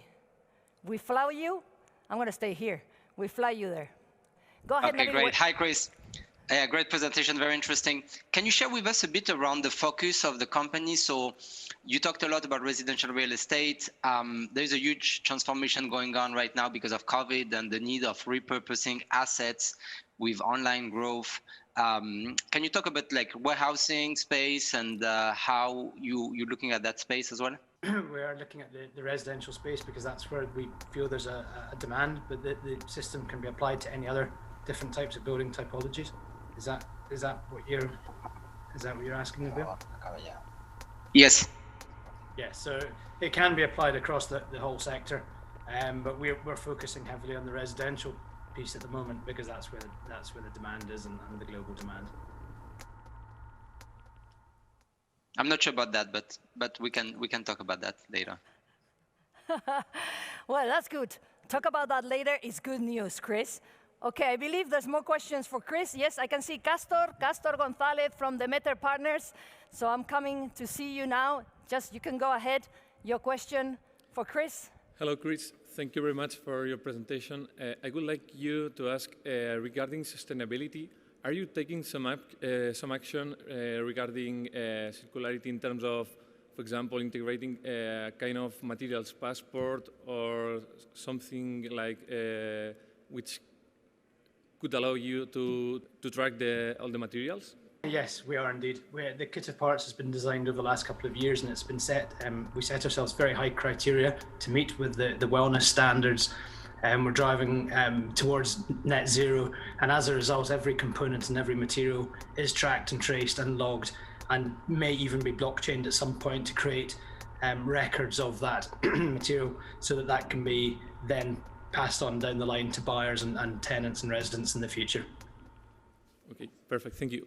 Are you happy with that, Castor? Yeah. You can complain. You can, you know, you can. Can I fight? You can fight. Yeah, okay. Now that I'm here, guys, because I don't need to do sports for the rest of the month. Anybody here, now that I'm here, questions? Because I'm gonna jump to, I can see you. I'm sorry, guys, bye. I'm gonna go to our virtual jury, which is super after. Kei Shimada, here we should give them a diploma to these guys, because it's not easy being a jury through a screen. These guys, at least they're having water non-stop. Crazy party, but these guys are in a screen. So look at this lovely jury here. Thank you, Kei Shimada. We're gonna fly you to ask Chris Bone your question. Whenever you're ready. Okay, Chris, fantastic presentation. I'm very, very interested in your approach. I come from an earthquake-prone country. We have like magnitude 4 and 5s, like every other day. How sustainable are these structures? What can we expect when you build these things on, in land that is prone to earthquakes and other natural disasters? Or is that in the horizon, or is that something that is? Are your houses compatible now? Just out of curiosity. The kit of parts is effectively a steel frame and can be designed for seismic connections. So yes, we can design to that. At the moment, the pilot projects are UK based, and we don't have too many earthquakes, although there was one actually last week, apparently. But so we tend not to design to that here, but we can do, yes. Okay, thank you. Are you happy with that, Kay? Because you were a bit, that was an abrupt end. You can continue asking now that I have you here. I'll just reach out, Chris. He will call you. This is a longer conversation. Oh, Chris, you're gonna have a lot of phone calls this week. You're becoming very popular. Let me just come back in case we have any further questions from the jury, please. Let me see. No more questions? No more questions over there? All right. So no more questions then. We continue with our next panel. And this is a challenging one because it's a complete 100% virtual panel with two guests. We have Rafael Sanchez, the General Director at Endesa Andalucía, and Jesús Hernández, Director of Accessibility and Innovation at Fundación La Once. Are you there? Are you there? Hey, you're here. Hello, everyone. Thank you for joining us. Rafael, could you please tell us a bit more about Reshape Endesa and the challenges that you just launched? I know this is your doctoral thesis, so it's something very dear to you. Could you tell us a bit more about the behind the scene, the behind the idea? Yes. The main idea is about the question about the city of tomorrow. What is the future? A city is more dense with stress, movement, pollution, and all the major supply challenges. The world actually needs, for its development, more than 1.7 Earth planet per year. Since 1970, the pressure of the population in the planet has surpassed the biological capacity of the planet. Endesa believes that city can play a role in the energy transition. That is the reason to launch this pioneering project that we have in the south of Spain. The project is now eCity Seville. It's a revolutionary design and what called the City 2.0 in the future, smart and collaborative and much greener cities for future. It's the first international project that combines a lot of things. 100% renewables, 100% electric. eCity Sevilla is not an experimental laboratory. It's a real demonstrator that can be applied what was the future of the cities. The proposal was carried out in the island of Cartuja. It's a scientific and technological park here in Seville. And the challenge is to make real in 2025, 25 years before that the requirement and expectancy of the European Union for the rest of the city. We expect to manage isolated electrical system. The future is electric. In the middle of the century, more than 60% of final energy will be electric, and that isolated space was very, very renewable and sustainable in a circular economy drive for the reduction of greenhouse and local pollution. And also at the end, my final message is the future is digital. As you know, connectivity will increase the efficiency, flexibility, the integration of distributed energy resource, renewable and managed by artificial intelligence. Probably singularity is in the next corner of the street. Jesus, tell us a bit more about the work you're doing at Fundación 11 in the field of mobility and smart cities. Now we are working in focus on accessibility. We're working all kind of areas, for example, transportation, urban planning, buildings, technology. We try to build a city more comfortable, more easy for elderly people or for people with a disability. We have been introduced the concept of human, the concept of citizen in the smart city concept, because we think at the moment the smart city concept is very focused on technology, is very focused on pollution, but it's not focused in the city, especially with elderly and disabled people. For that, we are working in that area, and we help the companies to design accessible buses, for example, accessible trains, and accessible cities. In your strategy of supporting startups, what are the projects you are developing now at the moment? Now, we presented 2 years ago our startup accelerator called Espacia.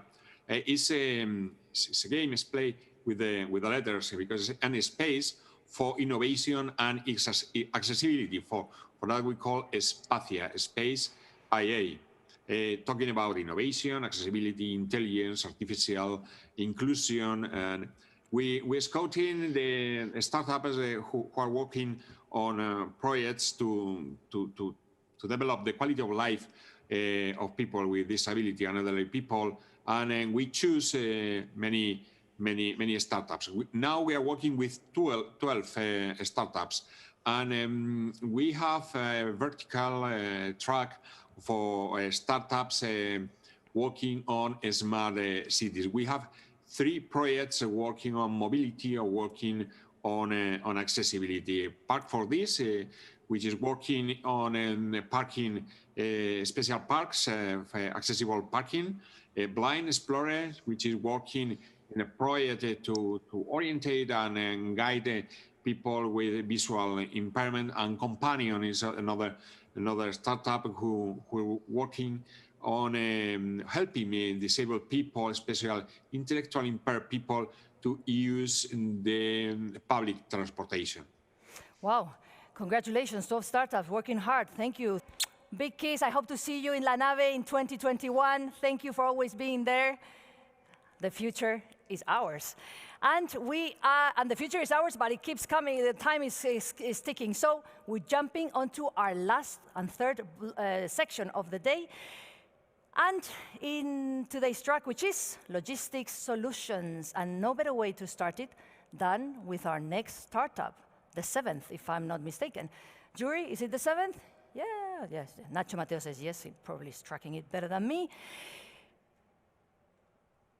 Our next startup, coming from Spain, is called AllRead. The clue is in the name. These guys will read anything, and turn the text into meaningful data to be used to improve supply chains, sensors, counters, meters, trucks, broken barcodes. It doesn't matter to them. Their machine learning solution makes sense of it all. So let's 5654.99. Or in case you didn't get it, welcome AllRead and his CEO and co-founder, Miguel Silva Constella. Miguel, bienvenido.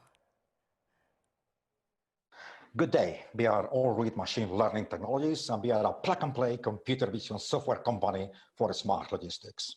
The problem we want to solve is we are surrounded by text, codes, and symbols in the supply chains. Logistics companies are really difficult to digitize all this information. The current outdated solutions are really old, accuracy limitations, repetitive tasks, and high hardware costs. We don't do that. What we want to do is a disruption of traditional OCR software and infrastructure. The Allread solution is 5 years of scientific investigation by the Computer Vision Center. It's an algorithm and deep learning, artificial intelligence, where we spot, we read, and we digitize anything, any text and symbol in the supply chain using any device. As you can see, this is a sample, a port, where we have trained our algorithm or software to digitize different fields in a truck. The plate number, the container ID, the icon of dangerous goods, etc. So we supply to our clients a dashboard where they can really control the area where they want to digitize the asset, say the container, the license plates, or the vacuum, as you can see in the screen. It's really easy to do for the clients, the digitization of the assets in the supply chain. We have several use cases. As you can see, we work with Bilbao Port to digitize sea containers, IAG Cargo for air cargo containers, barcodes with Harman Company, Aguas de Valencia Hidrica, we digitize utility meters, wagon numbers in Port Barcelona, and Puerto de Tarifa, Algeciras, we digitize license plates. We have a solution very transversal for different clients. Our products as a software company, we got a SaaS cloud with a monthly license fee and on-premise subscription with a yearly license fee. Our market opportunities we are in smart logistics, a huge opportunity. Our average ticket per client is 24,000 euro. We are targeting 20,000 clients at 24,000 average ticket with a total value market of $500 million. Our sweet spot is between the companies that are using high hardware costs like ABB, Kalmar, etc., and companies using software, but they are not expertise in smart logistics. Our financial forecast for this year is €500,000 and 50 corporate clients, and we are on target in both in third quarter of 2020 to achieve this target. We are a just 1 year old company. We just raised €500,000 and a public funding of €200,000 in the first year, and we are targeting again 50 corporate clients and $500,000 revenue. Our team and the companies, they are really working with us, several corporations, all of them one multi-billion company. Our team, again, we are 10 people from 7 different nationalities. We believe our talent is always outside your city, outside your country, and it's a very important issue for us in Allread. That's it. We are Allread Machine Learning Technologies, and we read what you need. Thank you, Miguel Silva Constela. I met Miguel in 2012, and he was as energetic as now. I mean, he's more energetic now than then. I remember Miguel, a serial entrepreneur, a top. I was coming here to see you because I love you. But guys, Miguel, lovely pitch, thank you. My God, I'm exhausted. But I have to run because we have 4 hands up here in our physical jury. So I'm gonna go to, I think I'm coming with you. But I think Jose Maria was first. Let me see, production. Jose Maria was first. Sorry, Carolina, aquí. Ladies first. Ladies first, he says. Oh, that's lovely. Thank you, then. Go ahead, Carolina. Okay, so my question is, can you deal with handwriting reading? And how many frames per second are you able to process? Very straight question. Miguel? Yes, hi, thanks for the question. Yeah, of course, we can do handwriting. Actually, we are doing a pilot for handwriting with one of the companies there, with Cortes. So it's glad you asked me this question. About frames per second, it depends. We are agnostic to hardware. It depends which kind of speed got the asset. Can be 30 frames per second, 60 frames per second. I mean, we can do it in different ways. The most important thing is like we need to read exactly what the client wants without the need to add any additional hardware. Excellent. Thank you, Miguel. Remember, you have 30 seconds for each question because there's quite a few. I'm not sure we're going to have time for all of them, but now Jose Maria Ciota. Yes, please. Thanks. Miguel, I really like your combination of the team for doing this tech transfer that you're achieving with PhDs and also track record entrepreneurs. My question is more on the distribution channel. Have you validated your customer cost per acquisition or something similar? Or can you talk more about the distribution channel? Yeah, Thanks. Good question, actually, for a software company working like us with SaaS and on-premise.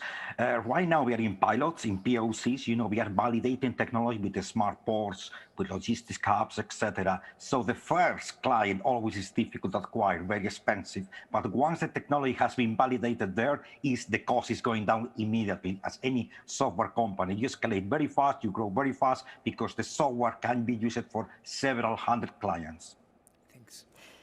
Thank you, Jose Maria Ciota, IESE Business School, and Carolina, of course, from Prosegur. Thank you, guys. I'm sorry, Jorge, there's plenty of hands, but we have no time. This is TV, you remember? Miguel, nevertheless, write to all these guys through LinkedIn, the jury, because there were thousands of hands up. They all want to know from you. And he's lovely, but he's exhausting. Good luck, Miguel. Lovely seeing you. We have to continue. Well done with the next startup. I believe startup number 8. Open the pod bay door, Hal. I am sorry, Dave. I can't do that. That's right. The iconic scene in 2001. Did you recognize it? I recognize it, A Space Odyssey. When the powerful HAL 9000 computer rebels, takes over the ship, and tries to kill the crew. A move that poised our view of AI and robots for some time. Our next startup aims to wipe that image away because it seems humans and robots working closely together to create a better future for all. Let's find out more from Michael Sayer, the CEO of Cognicept. Hello, Michael. Welcome. We've heard a lot in the press about how robots are going to bring about an amazing future where machines do all the work and humans can spend their time at the beach or playing video games. And why not? Robots are more capable than humans in many ways. Consider the 3 Ds. Robots are great for dull and exacting tasks because they don't get bored and they don't get sloppy. They're ideal for anything dirty because robots can handle heat, cold, and exposure to many things that would normally harm a human. Finally, robots are great for dangerous work because they don't get scared, and if something goes wrong and destroys the robot, you can just buy a new one. But robots don't understand some fundamental things about the world that people take for granted. Here are a few examples of situations that can cause a robot to get confused. Which of these is a chair? You immediately know the answer because you're a human and you understand the difference between a chair and an end table. But a robot would struggle with this distinction. And this type of edge case error causes the failure of many robotics deployments. Most of these failures happen quietly and without publicity. However, self-driving vehicles are a well-known example of how edge case errors can derail the adoption of robotic systems. But what if we could have the best of both worlds? The benefits of robotics combined with the flexibility and understanding of the human mind. Enter Cognicept. We inject human intelligence into any robot on demand. Our software enables humans to assist any robot anywhere in the world, allowing users to push robots into previously impossible applications. When a robot gets confused, it dials out using our system. Our operator can then connect to the device, see what the robot sees, and guide it in an intuitive way. This tool includes features like customer communication, full mobile integration, real-time incident alerts, and robot event histories. At Cognicept, our vision is to bring robots out of the lab and into the wild, of warehouses, sidewalks, hospitals, and enable labor to be delivered via an internet connection. Our robot intervention operating system enables robots to do any manual job a human can do and many jobs a human cannot do. Why are factories so often located far from the markets that consume the items they produce? It's because they want to go where the labor is less expensive. But what if you could buy labor in Hanoi for a factory in California? Our technology empowers anyone to drop a robot in place of a human worker and hire someone anywhere in the world to guide it. We have 2 basic offerings. Our full service option allows robotics OEMs to take advantage of Cognicept operators to enhance the capabilities of their robots. Our self-service option allows operators employed by the customer to use our tools to guide their robots, ensuring perfect data privacy. We've raised investment from Sequoia, Surge, and Antler, and we're currently serving great customers like Sabio, Infinium Robotics, and Reputa. And we're in pilots with a number of well-known and fast-growing companies. And we have great strategic partnerships with Kone, Ross Industrial, A-Star, and more. We're currently seeking mentors and customers involved in robotics, logistics, manufacturing, hospitality, and hospitals. Considering how well things are going with these customers, we're extremely excited about the future. Please join us in our mission and combining the best attributes of robots and humans for a better future. Thank you. Wow, a perfect pitch. 12 seconds extra he had. I was expecting at the end him saying, well, and what you've seen is not a human, I'm actually a robot. But no, he's here with us. Hello, Michael, and I'm coming here to see our jury, our virtual jury. I can see already a hand. Yes, I'm coming with you, but before I ask Adrian, and I can see other hands in the room. Yes, I can see you, Jorge. Yes, before we go with Adrian, let me just remind you, so in case we have the same situation as with Miguel Silva Constella before that, where there were many questions for him. Jury, especially you guys, virtual jury, you have the platform where you can send your questions to the entrepreneurs. Also the jury here in La Nave, in Madrid physically, but as you don't, I don't know if you're using your computer, but you guys use the platform, okay? Use the platform to send, Miguel is still there, send him the questions, okay? Jorge, by the way, Jorge Marcos from Renfe wanted to ask you, Miguel, so you know. And now, yes, Adrian Talbot, we're gonna send you to the other screen so you can ask your question to Michael. Go ahead, Adrian. Michael, 30 seconds to answer. Hi, Michael. Teleoperation of robotics, network latency, cell access, and that kind of thing. How do you deal with those kind of issues, and what's your plan for 5G? We have a lot of interesting technologies to manage the data latency and bandwidth management. So there are some things that we do, what we call a simulation layer, where we anticipate things that will go wrong when there are high latency connections. And we do a lot to strip away unnecessary data when we're transmitting things across the internet. So this is how we handle the problems of latency and bandwidth management. There's also a dead man switch, which is a common implementation to eliminate the possibility of losing control. Okay, thank you. Excellent, happy with that. I was coming to the virtual jury, but unless there's a hand up here now that I'm here, guys, I'm gonna have to walk to the other jury because I believe, is this right? No, there's no, but there's a question over there. Yes? You want, okay, Nabil, yes. Now that I'm here, Nabil Malouli from DHL, and then we'll go to the physical jury. Keep your hands up so I can see you. Nabil, when you're ready, you can fly through the air and join us here on that screen. Whenever you're ready. Okay, great. Nabil. I flew. Yes. Hey, Mike. A great presentation. One of the major challenge for any type of robotic solution is around the integration with the different customers. You know, every Fortune 500 has its own, customization. And what is the play there in terms of how do you facilitate that integration to be able actually to really plug and play robotic solutions in different landscapes and industries? Right. When we take on a new device, there's typically about 3 weeks of integration work. So this is where we look at the sensor arrays that are provided, the interfaces that are provided, and then we work to ensure that those are connected to all of our systems. So that's about a 3-week effort on our side every time we bring in a new platform. Of course, once the integration is done, it can be extended to all common devices, all the same device. Okay, thank you. Happy with that, Nabil? Yes, happy. It's probably I mean, it's a big challenge. I see it a lot, so that's why I was asking this. You are welcome to ask as much as you want. That's what we're all here for. Michael, Michael seems very happy as well. Any more questions from any hands here? Virtual jury. Otherwise, I might. Oh, I think we have no. I have to go to the other jury because I have Jorge. Jorge Marcos. It's the third time I told Jorge.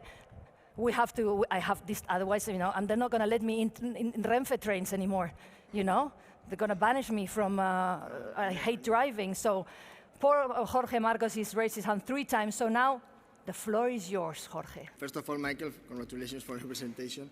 My question is related to the human part.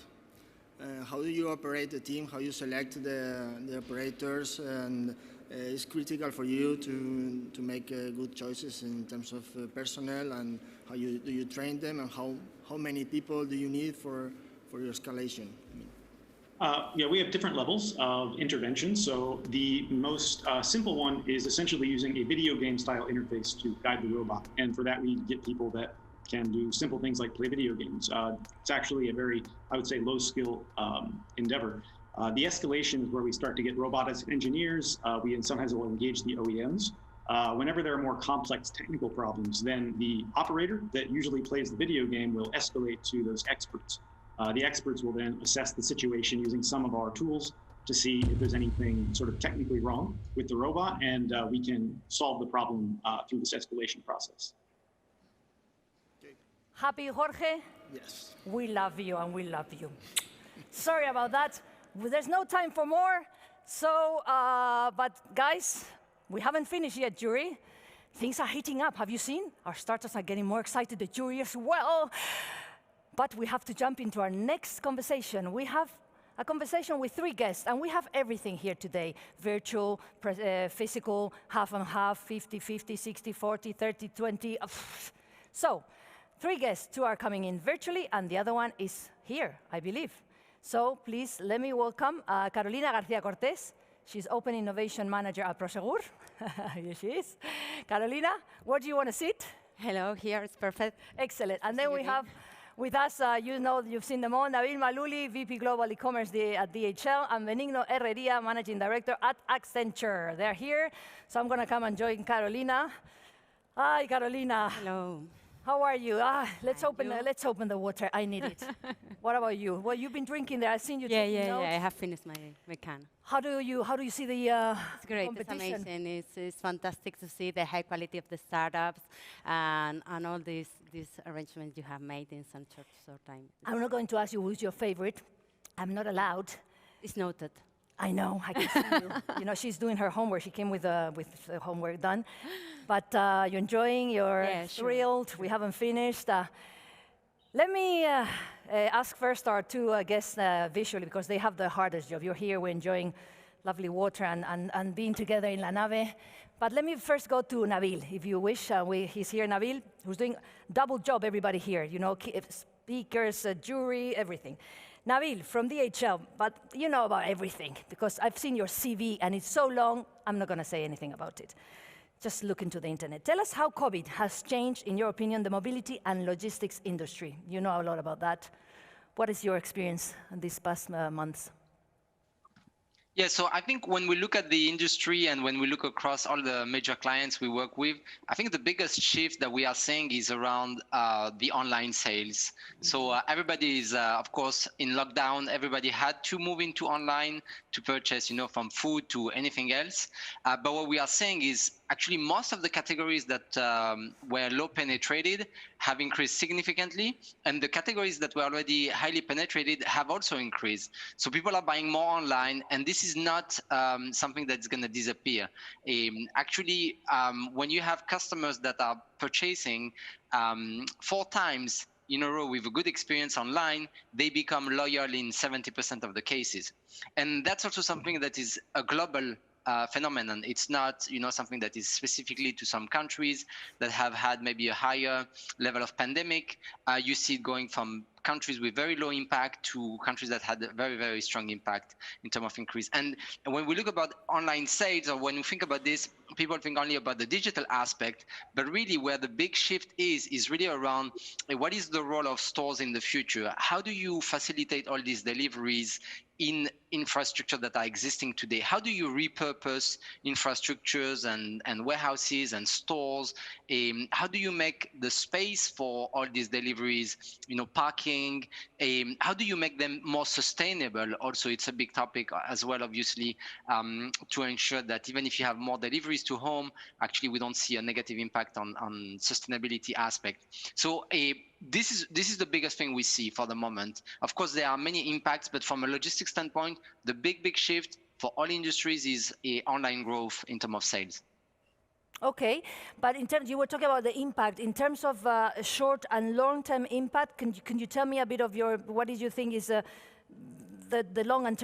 short and long-term impact of the pandemic, especially the long one, because that's the hard one. Yeah, so the long one is work in progress, right? I mean, we oftentimes hear people speaking about the pandemic like if it was something of the past, but it's something of present, right? In most of the countries across the globe, more than ever, actually. So what we see in terms of like long-term impact is there is going to be a huge shift on how we actually shop. It's already happening, but this is just going to continue. So when you think about all the physical and commercial real estate, there's going to be a significant shift on how we use actually these spaces. So you're going to see longer term impact, people actually repurposing maybe stores to do online fulfillment. You're going to see more micro fulfillment centers. You're going to see more last mile deliveries that are sustainable with use of alternative vehicles. So the longer term impact in terms of mobility and logistics is actually across multiple dimensions. But if we think about like how is this going to impact us, is we're going to see longer term companies investing significantly in that transformation, and that's going to be probably one of the major differences. You know, e-commerce has nothing new. You know, it's depending on the economies. You know, we already had it for 30 years.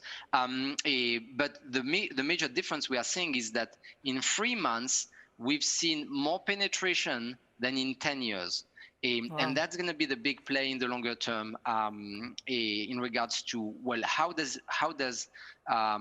do companies actually adapt to these new volumes, and how do we as consumer will be, you know, changing significantly. So I think the biggest change is really the consumer behavior change in the long term, and how companies will have to adapt. And we know, I mean, cities are already congested you know, across the globe. So it's not about putting more, it's about repurposing and making sure that existing assets are highly optimized to be able to actually manage that curve that is going to remain consistent in terms of exponential growth for the moment, and that's going to remain very strong in the longer term. So companies, they have to adapt. There was a recent survey actually from Fortune that has interviewed, you know, CEOs of Fortune 500, and 75% of them said that that the COVID has significantly accelerated their digital transformation. And I think that's where companies really have to push their effort, and that's the longer term impact. Nabil, it's always fascinating listening to you. You know so much about everything, but we have 2 more guests, and Carolina is here. So, Benigno, if you allow me to ask Carolina first, because she's come all the way to La Nave, and that has obviously, you know, a priority now. The lady, no, it's the priority of being here. Thank you, Carolina. I guess you agree with everything Nabil said. This is it. But tell me, from Prosegur point of view, and within your CAS processes, on which areas are you focusing your innovation efforts? Well, it's not really known that we have a fleet of over 10,000 vehicles, armored trucks, that are going through the village, gathering the money, processing it, and delivering it again.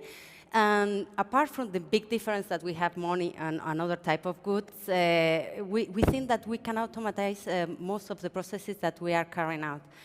So, for instance, we can focus on the warehouses where the money is gathered, the money is transported, and is afterwards processed. Then there we think that we can introduce a high level of automation. Nobody can pronounce that in Spain. Yes. Don't worry. I mean, automation, digitization. Yeah. Secondly, Nabil is laughing. You don't have that problem, Nabil. I was practicing at home, and it's not working. Okay. I don't know how many languages. We hate you. And the same for the last mile delivery. Okay. So we have to be imaginative and to be able to discover new ways of delivering the money, and to do it faster, and to reach a more number of clients, and to do it in a new way. So I think those are the most important. And let me point another one, last but not least, is the environmental sustainability of our processes. Less emissions, less consumption of energy, less consumption of water, less use of plastics, and more sustainable materials.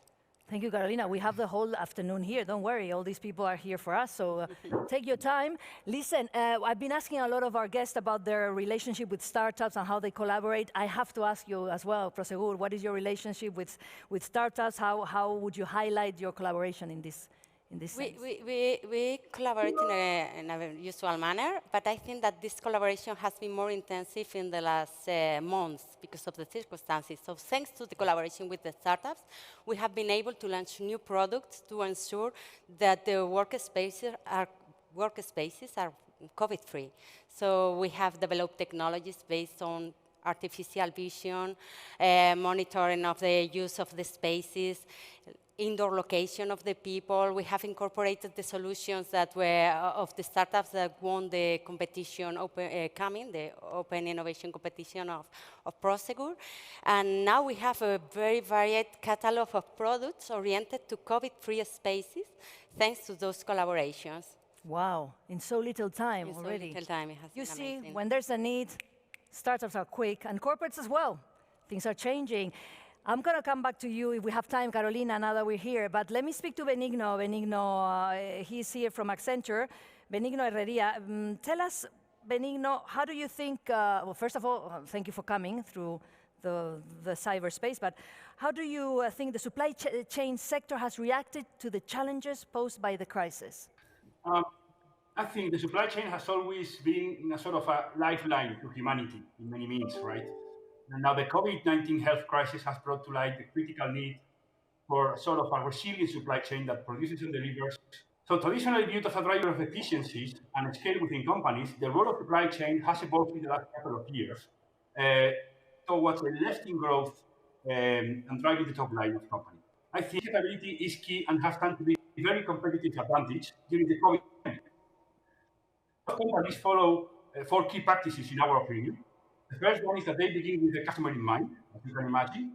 They turn and work a lot to turn data insights into innovation processes and products.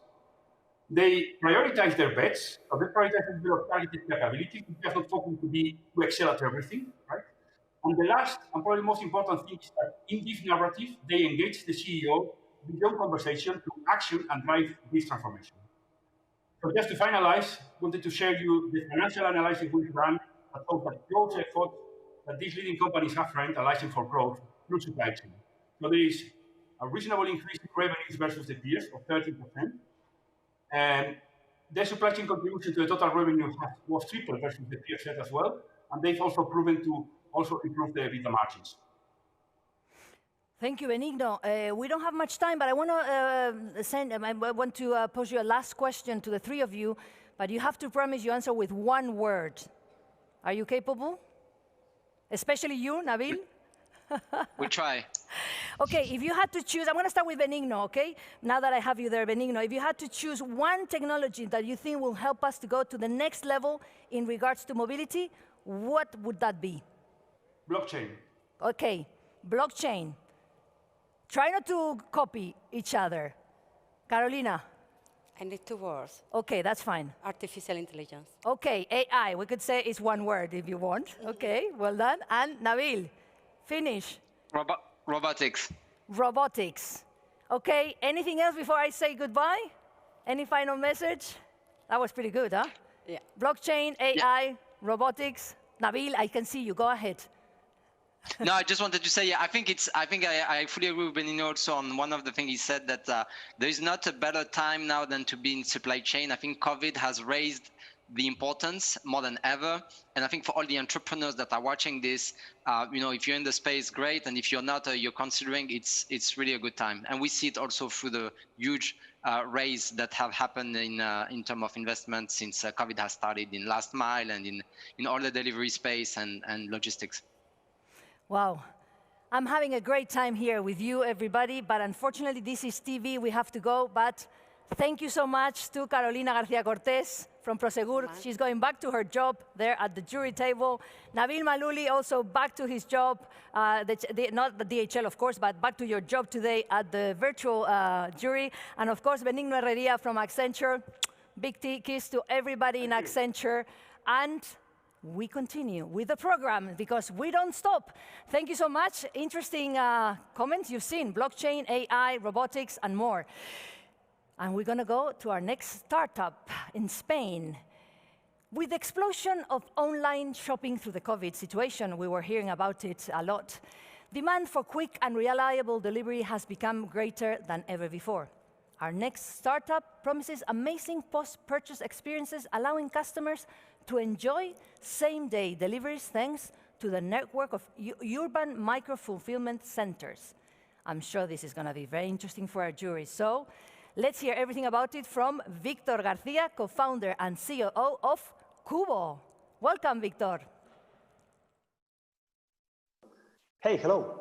my name is Victor, and I am the co-founder and CEO of Kubo, the next-gen e-commerce fulfillment startup offering brands and their customers the best same-day delivery experience on earth. So imagine you are an e-commerce brand. You have amazing product, original content, superb marketing.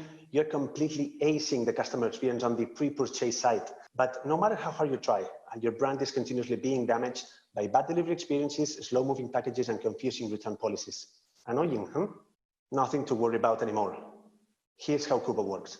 We've been able to make same-day deliveries accessible for any e-commerce brand, significantly increasing sales, retention, and customer satisfaction. We have built a best-in-class digital platform to manage and monitor all your e-commerce operations, plus branded digital products and endless customization options to delight your customer, plus a technology-driven network of urban micro-fulfillment centers to store your goods locally so we can deliver immediately.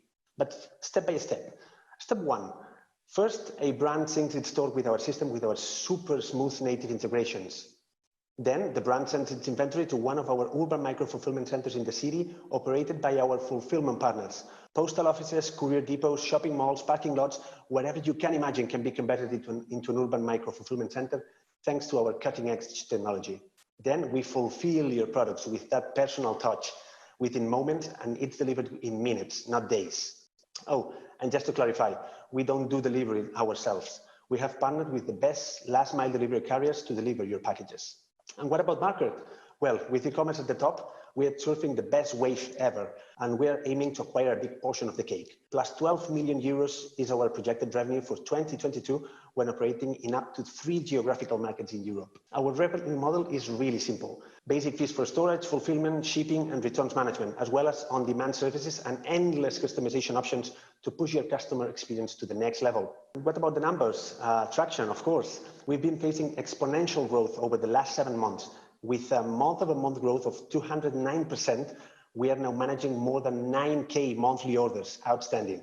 We have young talents coming from the best possible schools, Amazon, Deloitte, GSEC, and Devrient. We have really young people with huge potential to change the way we do fulfillment for e-commerce. Fundraising, just for the ones thinking, hey, I want to be in. We have 60% of our round committed by now and 40% about to commit. So no need to rush, but it's flying. So just to recap, Kubo is now 10 months old, but in our first fundraising, we managed to get overfunded by 250%. We are currently operating in Barcelona, Madrid, and managing more than 9K monthly orders. And our plan, as you can see, is to get a massive scale in a short period of time, just as we have been doing until now. We are a customer experience company, and we would love to talk to everybody here that feels the same way we do. Thank you very much. Wow. Victor from Kubo. My God, the amount of hands. I was going to go to the virtual jury, but oh my God, what do I do? What do I do? I have to go to see them, but I'm coming to see the virtual jury in a minute. Javier Montenegro, adelante. My question is, how do you engage the fulfillment centers? Because that's probably a main, not a problem, but a relationship that you have to manage. So how do you engage those centers? Thanks for the question. So we realized that those guys, those logistic partners in the city already existed for this e-commerce fulfillment to happen. So they usually don't have a stable revenue on their current models, and they are depending on traditional logistic guys. So we are offering them the possibility to access the e-commerce market and make more revenue, more profit of their infra-utilized facilities. So that's the way we engage them on the model. Okay, thank you. Excellent. Happy? Yes. I know you've been raising your hand. I can see you all, but my time is limited. I can see my dear friend Jordi Escruela from Correos. There in the little corner there, but no, with his lovely green T-shirt. Come on, Jordi. I love you. You. I know. Well, I will continue with the question from the previous jury. This is the key, the engagement with the e-tailers, and how are you focusing the engagement with the e-tailers, which segment? And there is another question. How are you want to engage the big e-tailers, the Amazons in Spain, the Inditex? I think this is the key issue that you have to fix. Yes. So regarding the size of the business, we're talking with medium-sized brands, digital native vertical brands, meaning brands with around 1,500 to 2,000 monthly orders. So this is typically the size of the business that we're aiming to. And regarding large retailers, we are focusing on a specific use case for top references, super sellers that have high rotation and have the right meaning to be stocked on our warehouses. And for the Amazon and Inditex and whatever, we're giving them extra and additional capacity on their saturated networks. Thank you, Victor. Now that I have you, Jordi, now you've opened the, the Pandora box. Tell us a little bit about the logistic problems or challenges for Correos in the COVID pandemic, and how are you dealing with this? And well, I also want to reinforce what Nabil says. There is a report from World Economic Forum that it was published in February, and they were saying that 80% of increase of last mile delivery will be found in the next 10 years. So this is the big challenge. Okay. And we will fix it with what we are seeing here, with technology, with mind, with startups, and also we have to keep guaranteeing the rights of the workers, the citizens, and also the cities, the planet. So this is the big challenge that we have to fix. I mean, we have a huge increase of last mile delivery for the next years. And the last question, this is the one that I like more. I mean, we have another big challenge, and it's not logistic, it's social. All of us are part of the South Summit family. This is South, this is Villaverde. Last year, South Summit 2019, the lines in Villaverde were waiting for entering to the South Summit. This year, in spring, lines in Villaverde, San Cristobal, and the other southern neighborhoods were just to get a meal for the family. And this is the big challenge that us, as a society, have to find how can be solidarious. I don't know, solidarity, well. Yeah. I think this is the challenge that we have to focus now, and this is a real and emergency challenge that we have to focus. Well, thank you so much, Jordi. Congratulations on the work you're doing at Correos for a long time. Jordi's behind all the startups taking care in Correos, and of course, Correos has been a friend and a partner of South Summit for many years as well. And they have people like Jordi, very energetic and modern. So things are changing. And we have our friends and family. He said it. This is a family. We have them all here in the jury, on the other side of the jury, and around the world. And sorry, Victor Garcia, there's more questions for you. But guys, investors, send Victor a message through the platform, or write him an email, or through LinkedIn. They're very interested on this energetic Spanish entrepreneur. But we have to keep on. So thank you, Victor. Congratulations. We're going to go on to our last startup of this track of this morning. So logistics, this one is coming from Norway. Logistics is changing and fast. Greater pressure for quick deliveries is happening along with increasing demands for the industry to go green and digital. Our next startup drives value through more efficient logistics operations. To tell us more about what they do, we have with us Christopher Wang, the CFO of Mixmove. Christopher. Hi there, I'm Chris, and I'm from Mixmove. We're a Norwegian software as a service solution for business-to-business logistics, and we work to optimize fill rates in trucks and containers. So the problem with the current logistics is that a customer order is normally packed on a pallet. That pallet is never split, so they wrap it in plastic, stick a label on it, and it's very hard to stack goods on top of each other. That means we're transporting a lot of air. And what Mixmove has done is that we enable data sharing in the cloud. So we connect the entire supply chain. We split the pallet, which is a no-no in current logistics, but we put a label on each parcel. And that way we let our algorithms track the entire supply chain operations, and we optimize how goods are loaded based on where it's going and where the capacity is. So for 3M, which was our pilot customer, we managed to reduce their transport cost by 35% and reduce their CO2 emissions by 50%. So there's massive savings with the solution, in addition to integrations and visibility throughout your supply chain. We currently also have DHL, DSV, DB Schenker on the customer list, as also with the Department of Health in relation to Brexit. We just recently signed APM Terminals, which is a subsidiary of Maersk. And we also just signed 3M in the US and starting to implement the solution there. And there's currently about 3 million parcels going through our system today per month. Our competitors are familiar sort of logos in the space for warehouse management and transport management systems, but these are very silo-based. What Mixmove does is that we think across the entire supply chain and more of a network thinking like Amazon is doing today. We have a business model that is verified by our 37 clients, and it's a pay-per-scan scheme. So every time a parcel is sort of registering through our system, the algorithms is doing some magic, and we charge for that. We target clients of roughly 30,000 in annual recurring revenue. We so far lost no clients, but we expect them to have a sort of like a 6 to 8 years lifeline. And our customer acquisitions cost is currently at about 50,000, but we expect that to come down as we do more and more online marketing. We currently have annual recurring revenue of about 1.5 million, and that's expected to end at about 2 million this year. We are currently not raising, but we expect to have a round of 3 to 5 million in about a year's time. And we already have Plug and Play Ventures as an investor, and they are expected to follow on their option. And we also think we can do some debt financing on that. Our team is about 35 people with logistics and IT background. And we were recently named a cool vendor by Gartner, which is a sort of a recognition of our technology. So if you're interested in to learn more about Mixmove, I look forward to hear from you, and I can go into more details about who we are and what we do. Thank you for your attention. Thank you, Chris Wang. And if you want to hear more, he's here ready for your questions. So I'm gonna, before the physical jury starts raising their hands, they're very active. Oh, I can see one up. Yes, I know. I think Nacho Mateo from IE University has a question.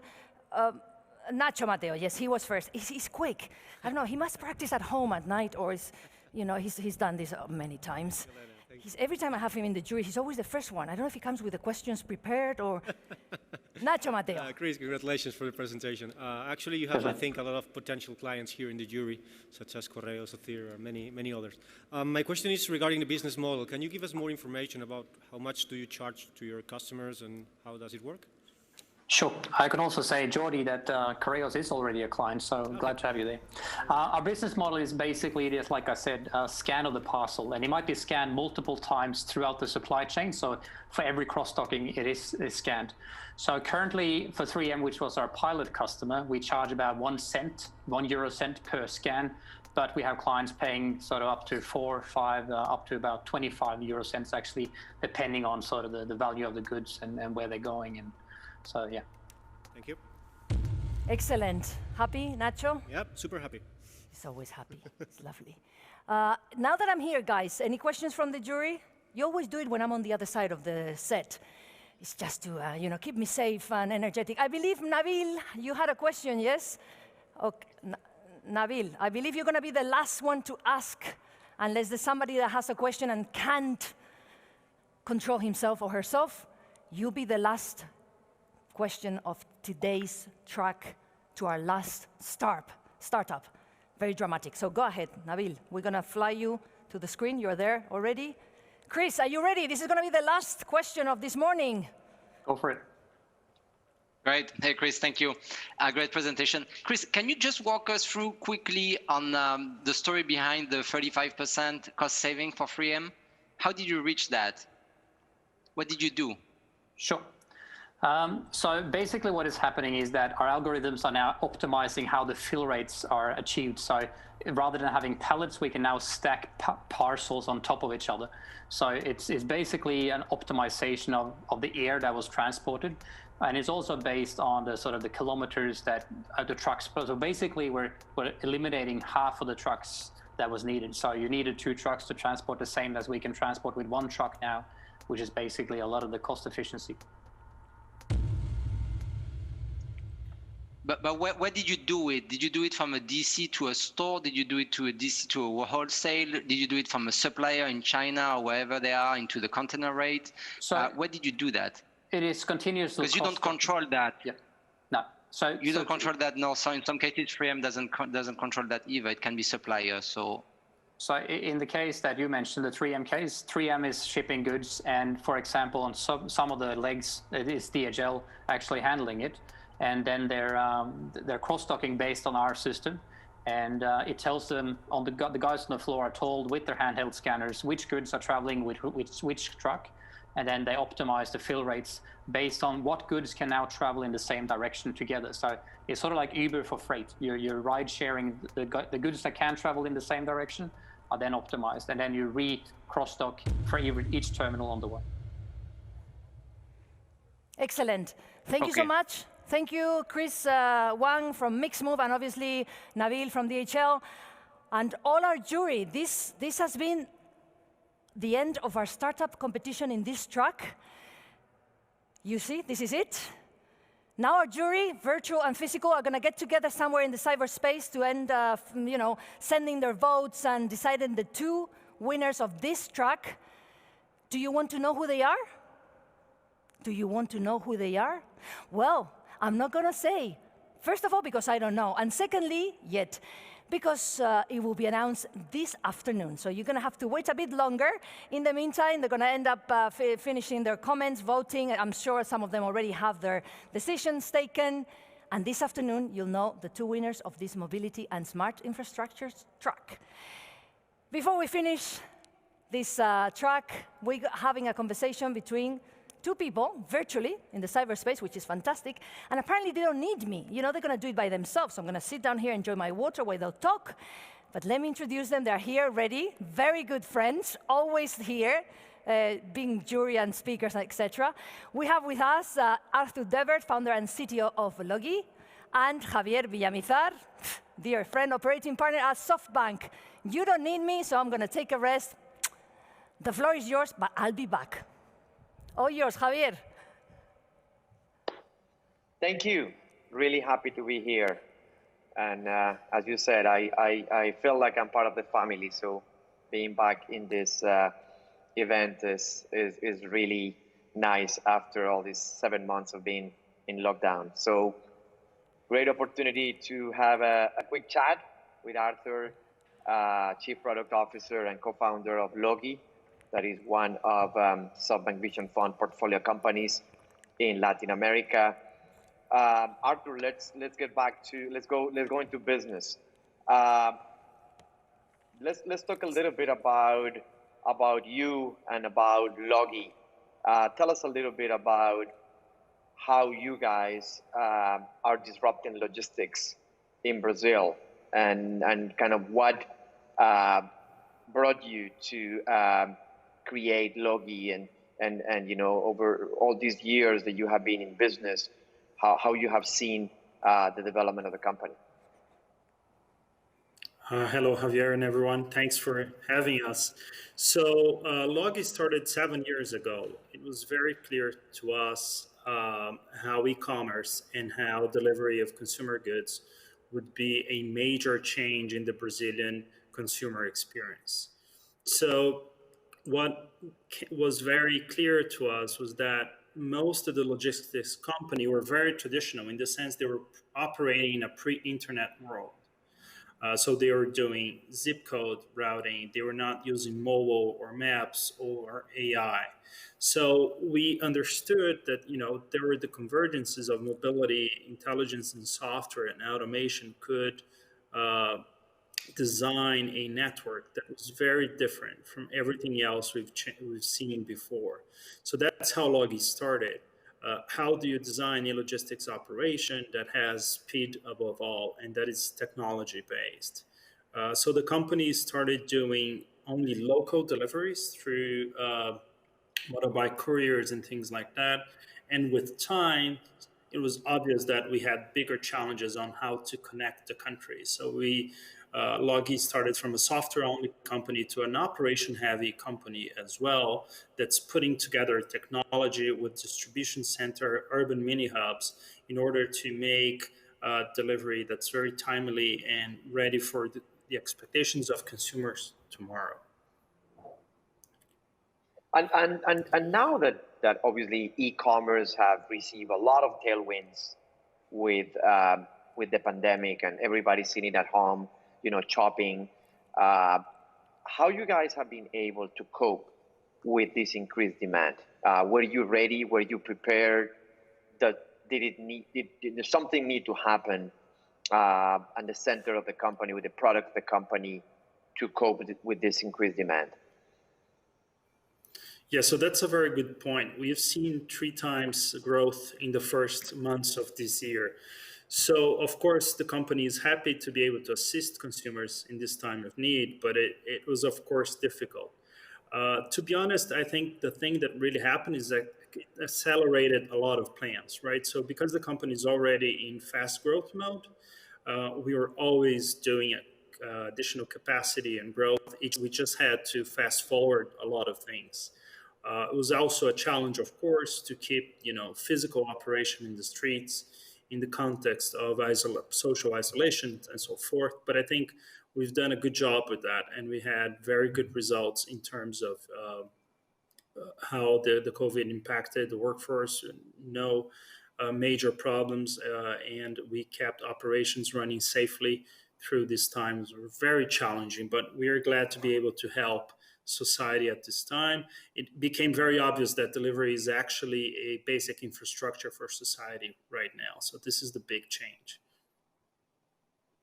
And that's very important. You just touched on a point that I was going to ask you, because when we made the decision to give you and Fabian capital to grow your business, obviously it was predicated on the fact that we saw the emergence and the growth of e-commerce in the region, but also we saw a company like yours creating positive impact on the cities and the urban life of these locations where you operate. Can you tell us a little bit of that, a little bit of that story on how your employees, your couriers, their life has changed by being associated with Logi? Yes, absolutely. So the way I think we like to think about this is that technology gives a layer of liquidity and choice for everyone involved. For small commerces to be sending their goods to some consumer that wouldn't be ordinarily physically there, or to contractors that are doing deliveries in hundreds of cities and now have different ways to make a living and have the flexibility and the choice to do it. So I think when we look at the numbers and we have dozens of thousands of couriers and people doing delivery, their firsthand experience is very positive. We've increased income for a lot of societies, and especially the freedom to choose when to work and how. We also have this program that we're doing kind of like franchisees in smaller towns in Brazil. And it's just wonderful to see how young entrepreneurs in a small town in Brazil are very glad, happy, and satisfied to be able to work with a tech company to bring e-commerce to a small town. And how does that change and affect? I think it's a phase 2 now where we can reach smaller towns and change ordinary folks with technology and good service and transparency. And I think it's been very positive for everyone involved. Thank you, Arthur. Last question. I'm going to give it to you. We were supposed to have a two-way conversation, so please feel free to ask me any question. Exactly. So I'd like to ask you a bit about that. So SoftBank has been paramount in our growth. It has helped a lot to understand the world, the market, and then, of course, capital. I would like to invert the question. So how did SoftBank get to Logi? How did Logi fit into SoftBank's worldview on tech? Great question. So as you know, and a lot of people in the audience know, we're looking at the changes that the artificial intelligence revolution is making in the world. And we're looking at companies that are growing very fast and taking advantage of artificial intelligence, data science, technology, and they apply it to disrupt traditional industries. So when we look at e-commerce and we look at logistics, it was very clear that in markets like Brazil or any other places in Latin America, maybe some places in Europe, maybe some places in Southeast Asia, last mile logistics was one of the bottlenecks for e-commerce to expand. And we said, it's incredible that, you know, the US and the UK and China have these insane amount of volume going through e-commerce. There is no reason that this is not happening in emerging markets. So we look at that, we look at the bottleneck, we look at the reasons that were constraints for the growth. And last mile logistics kind of showed up at the top all the time. We identified you guys as a company that was using, as I said, data science, advanced technology to solve the problem. It was not just throwing more people at it. It was not just trying to incrementally transform the traditional logistics environment. It was really disrupting the industry. And this is where we realized a company like Logi, with incremental capital, with the support that the entire SoftBank family can provide, would be the #1 in its field. Thank you so much to both of you. I am so sorry, but we ran out of time. Javier, you make such good questions that everybody wants to be asked by you. So we couldn't end in a better way. Thank you, Kisses. We hope to see you next year, 2021 here. Thank you. To we'll both. be there. Thank you very much. We couldn't finish in a higher note with a conversation between these two experts, friends, as well as South Summit, as Javier was saying. This has been it today for this track. Just a few reminders before we go. We have the, you remember, we have the prime time this afternoon. Don't miss that. We have parallel tracks going as well. You can watch them online later, if not now, later. And we have the two winners that will be announced this afternoon. So join us later. The track, Mobility and Smart Infrastructures, has finished. It finishes here.